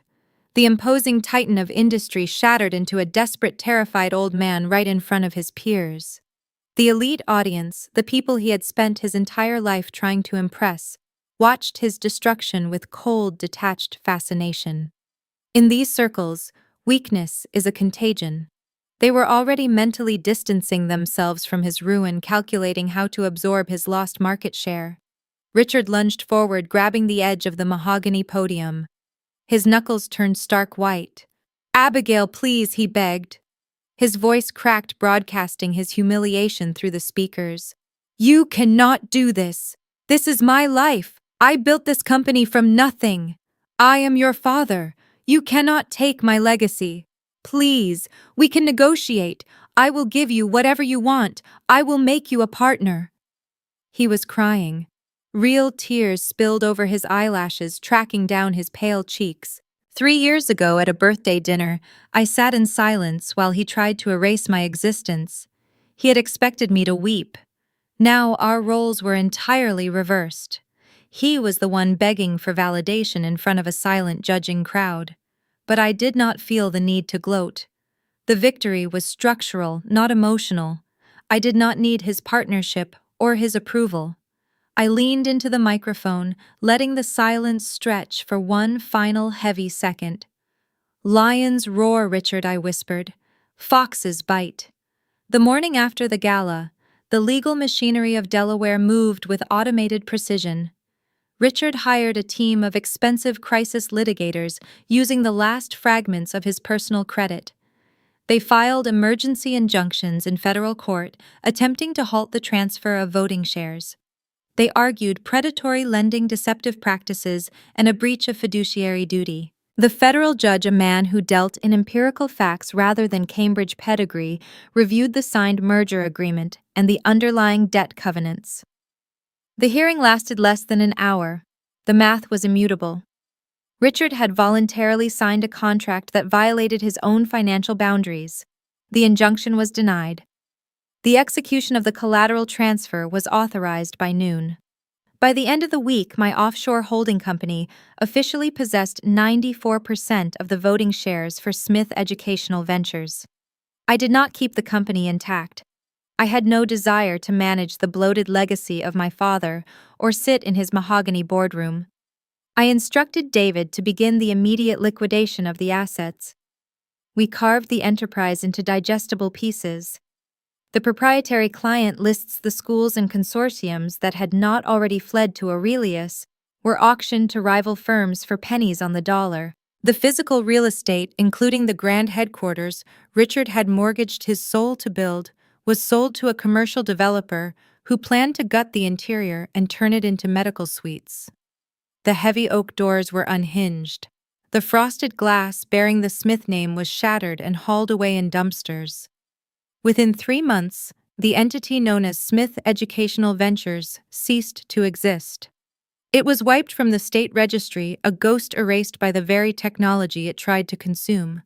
The financial collapse triggered a swift and brutal social exile. In the elite circles of Massachusetts, poverty is a moral failing, but public humiliation is an unforgivable sin. The 300 guests who witnessed the execution at the gala returned to their country clubs and their boardrooms with a fresh cautionary tale. They whispered about the unprecedented fall of the Smith patriarch. When Richard attempted to call his old golfing partners to ask for bridge loans or consulting positions, his calls went straight to voicemail. The prestigious invitations stopped arriving in the mail. His membership at the Algonquin Club was quietly revoked due to unpaid dues. The illusion of his wealth vanished, exposing the hollow foundation beneath.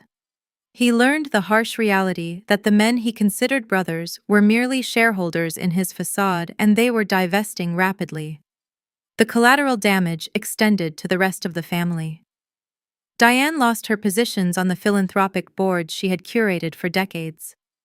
Without the leverage of a substantial endowment check, the other society wives stopped returning her calls. The banks foreclosed on the Cambridge estate.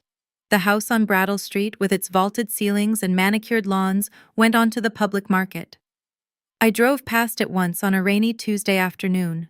A generic real estate sign stood planted in the pristine front grass. Moving trucks idled in the driveway loading the antique furniture and the expensive artwork my mother had curated to project an image of royal lineage. They were forced to downsize to a modest rental property in a suburb far removed from the ivy-covered brick walls they worshipped. The armor of their prestige was stripped away, leaving them exposed to the cold reality of the working class they had spent decades looking down upon. People often assume that revenge provides a euphoric high. They expect a cinematic moment of triumph, where the victor drinks champagne and laughs at the ruins of their enemies. I experienced no such euphoria. Standing over the ashes of my family empire did not heal the wounds of my childhood. It did not make my father love me or make my mother defend me. But healing was never the objective. The objective was the establishment of impenetrable structural boundaries. I did not feel joy. I felt a heavy, quiet peace. The kind of peace that settles over a battlefield after the artillery has stopped firing and the smoke begins to clear. The equation was balanced. The ledger was closed. They could no longer reach me. They could no longer define my worth or erase my existence. I had built a fortress so tall they could not even see the top of the walls. 6 months after the gala, I sat alone in my high-rise office in the financial district. It was late Friday evening. The sun was dipping below the Boston skyline, casting long stretches of amber and bruised purple light across the harbor. The digital grid on my terminal hummed a low, steady rhythm of optimized efficiency. Aurelius Analytics was thriving, having absorbed the best pieces of the Smith portfolio and expanded into new global markets.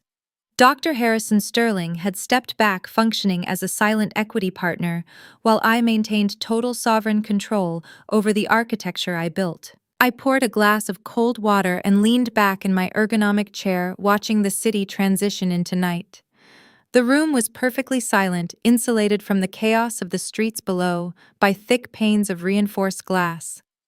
A notification blinked on the corner of my secondary monitor. It was an audio file routed through my secure public-facing intake channel.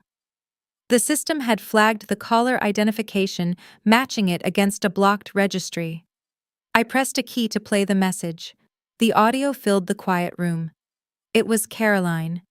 Her voice lacked the sharp, practiced arrogance that used to echo through the corridors of her Harvard business classes. She sounded thin, fragile, and exhausted. The background noise suggested she was calling from a busy public street or a crowded transit station, the wind rushing past the receiver. Abigail.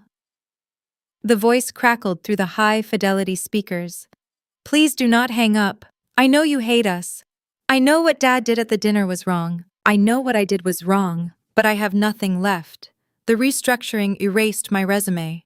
No firm in the city will hire me because they think my name is toxic. Mom is struggling to pay the rent and Dad barely speaks. He just sits in the dark all day.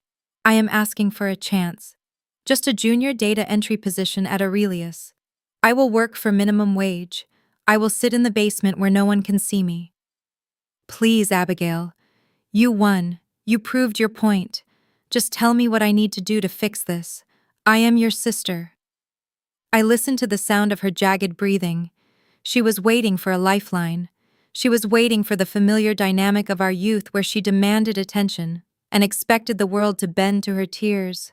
She believed that blood was a currency that still held value in my ecosystem. But the woman she was calling no longer existed. I did not feel pity. I did not feel the urge to lecture her or extract a tearful apology. An apology requires a relationship, and we had none. I reached out and rested my finger on the keyboard. I did not wait for the message to finish. I pressed the delete key. The audio cut off instantly, returning the office to its perfect, sterile silence. I turned my chair away from the terminal and looked out at the glowing grid of the city sprawling out toward the dark ocean. True power is not found in the destruction of the people who hurt you. True power is realizing they have become so irrelevant to your future that they do not even warrant a reply. Family, in its purest and most sacred conceptualization, is meant to be a sanctuary.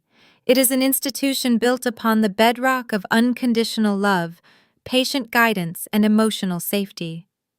Yet the journey of Abigail Smith opens a window into a far darker reality, reflecting a fractured dynamic where the home transforms into a marketplace of prestige and children are unwittingly reduced to commodities traded on the floor of parental vanity. When we look back at the turbulent path this young woman walked, what remains is not simply a narrative of corporate warfare or calculated retribution.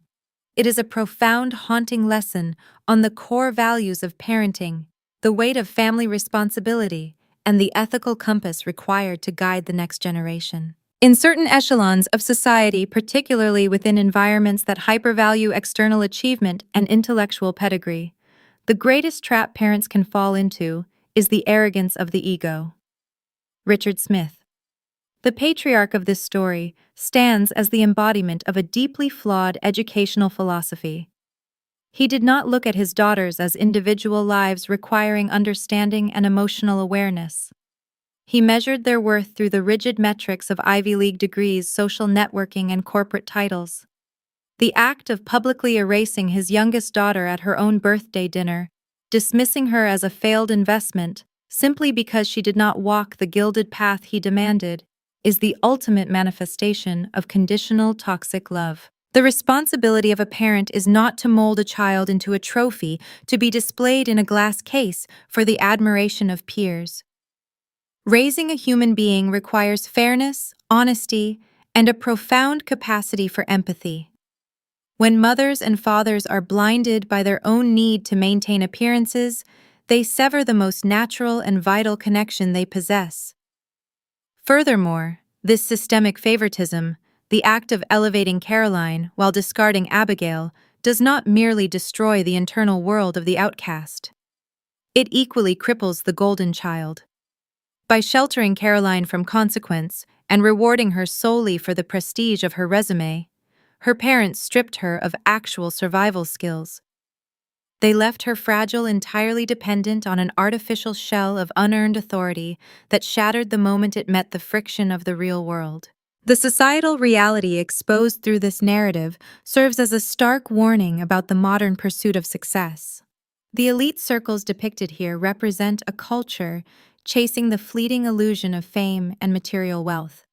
The tailored designer suits the opulent networking galas, with vintage champagne, the relentless name-dropping, all of it serves to project an image of superiority that does not actually exist. The Smith family was perfectly willing to mortgage their tomorrow to fund the status of their today. From a standpoint of moral and emotional clarity, this way of living is a tragic delusion. When parents navigate their lives with such a profound lack of honesty, what legacy do they pass down to their children? How can a child learn the value of genuine hard labor and integrity when they are raised in an ecosystem built entirely on debt leverage and obscured truths? The eventual collapse of this educational empire was not merely the result of the sophisticated algorithms Abigail created. The foundation was already rotting from the inside out, because the patriarch had traded his authenticity for an audience. The tighter people cling to these superficial masks, the more fragile they become. When the velvet curtains finally fall, they are left with nothing because their core is entirely hollow. In stark contrast to the decay of her family, the ascent of Abigail provides a masterclass in the cultivation of inner strength and self-reliance. Standing in the freezing Boston rain, stripped of every privilege her bank account severed, and carrying nothing but a duffel bag, she did not surrender to the role of the victim. She did not weep, curse fate, or beg for the mercy of a society that had just rejected her. True grit is never nurtured in the soft comfort of luxury. It is forged in the isolating dark of extreme hardship. Working to the point of physical exhaustion in a windowless server room, she laid the bricks of her own destiny. Her wisdom was demonstrated through absolute stillness. As the venture capitalist Harrison Sterling so astutely observed, lions roar to hide their incompetence, and foxes observe in silence. Genuine intelligence does not reside in loud declarations or emotional outbursts. The brilliance of Abigail lay in her emotional regulation. She refused to let temporary pain or righteous anger cloud her logic. She observed the ecosystem utilize data and identified the structural vulnerabilities of the people around her rather than reacting impulsively. She understood that to survive and transcend her circumstances, she needed a cold mind and an unshakable internal compass. Ultimately, the most luminous takeaway from this story is its philosophy on boundaries and detachment. Although her journey bears the architecture of a flawless revenge thriller, her final destination is remarkably close to the concept of liberation. Having exposed the lies, reclaimed her equity, and dismantled the empire of her father, she felt no euphoric high. She did not dance on the ruins of her childhood home. Her true objective was never the destruction of others to satisfy a thirst for vengeance. Her goal was the establishment of an impenetrable boundary to protect her own peace. The deepest message here is that absolute strength does not lie in the ability to ruin those who have caused you pain. It lies in the profound realization that those individuals no longer possess any value, influence, or power over your future. When you can sit in a quiet room and delete a voicemail from the people who once broke your heart without a single fluctuation in your pulse, that is the moment you are truly free. You sever the desperate need for validation from toxic sources. The intricate shadows of family life and the complex friction between unconditional love, duty, and control are themes that demand our continuous reflection. If you recognize a fragment of your own history in these words, if these unspoken struggles resonate with the quiet battles you fight within your own home, we invite you to continue exploring these depths with us. Please follow and subscribe to Ava Tells Stories. We are building a space where narratives are not just heard, but where they serve as mirrors for understanding boundary setting and deep emotional healing. When the noise of the day fades and you stand alone before the mirror in the quiet of the night whose reflection is looking back, is it a person exhausted by the heavy, ill-fitting garments of familial expectations, or is it an independent, still, and entirely sovereign individual? Sometimes the greatest distance we must travel is not the physical space between estranged relatives, but the distance between who we are told to be and the authentic self we left behind.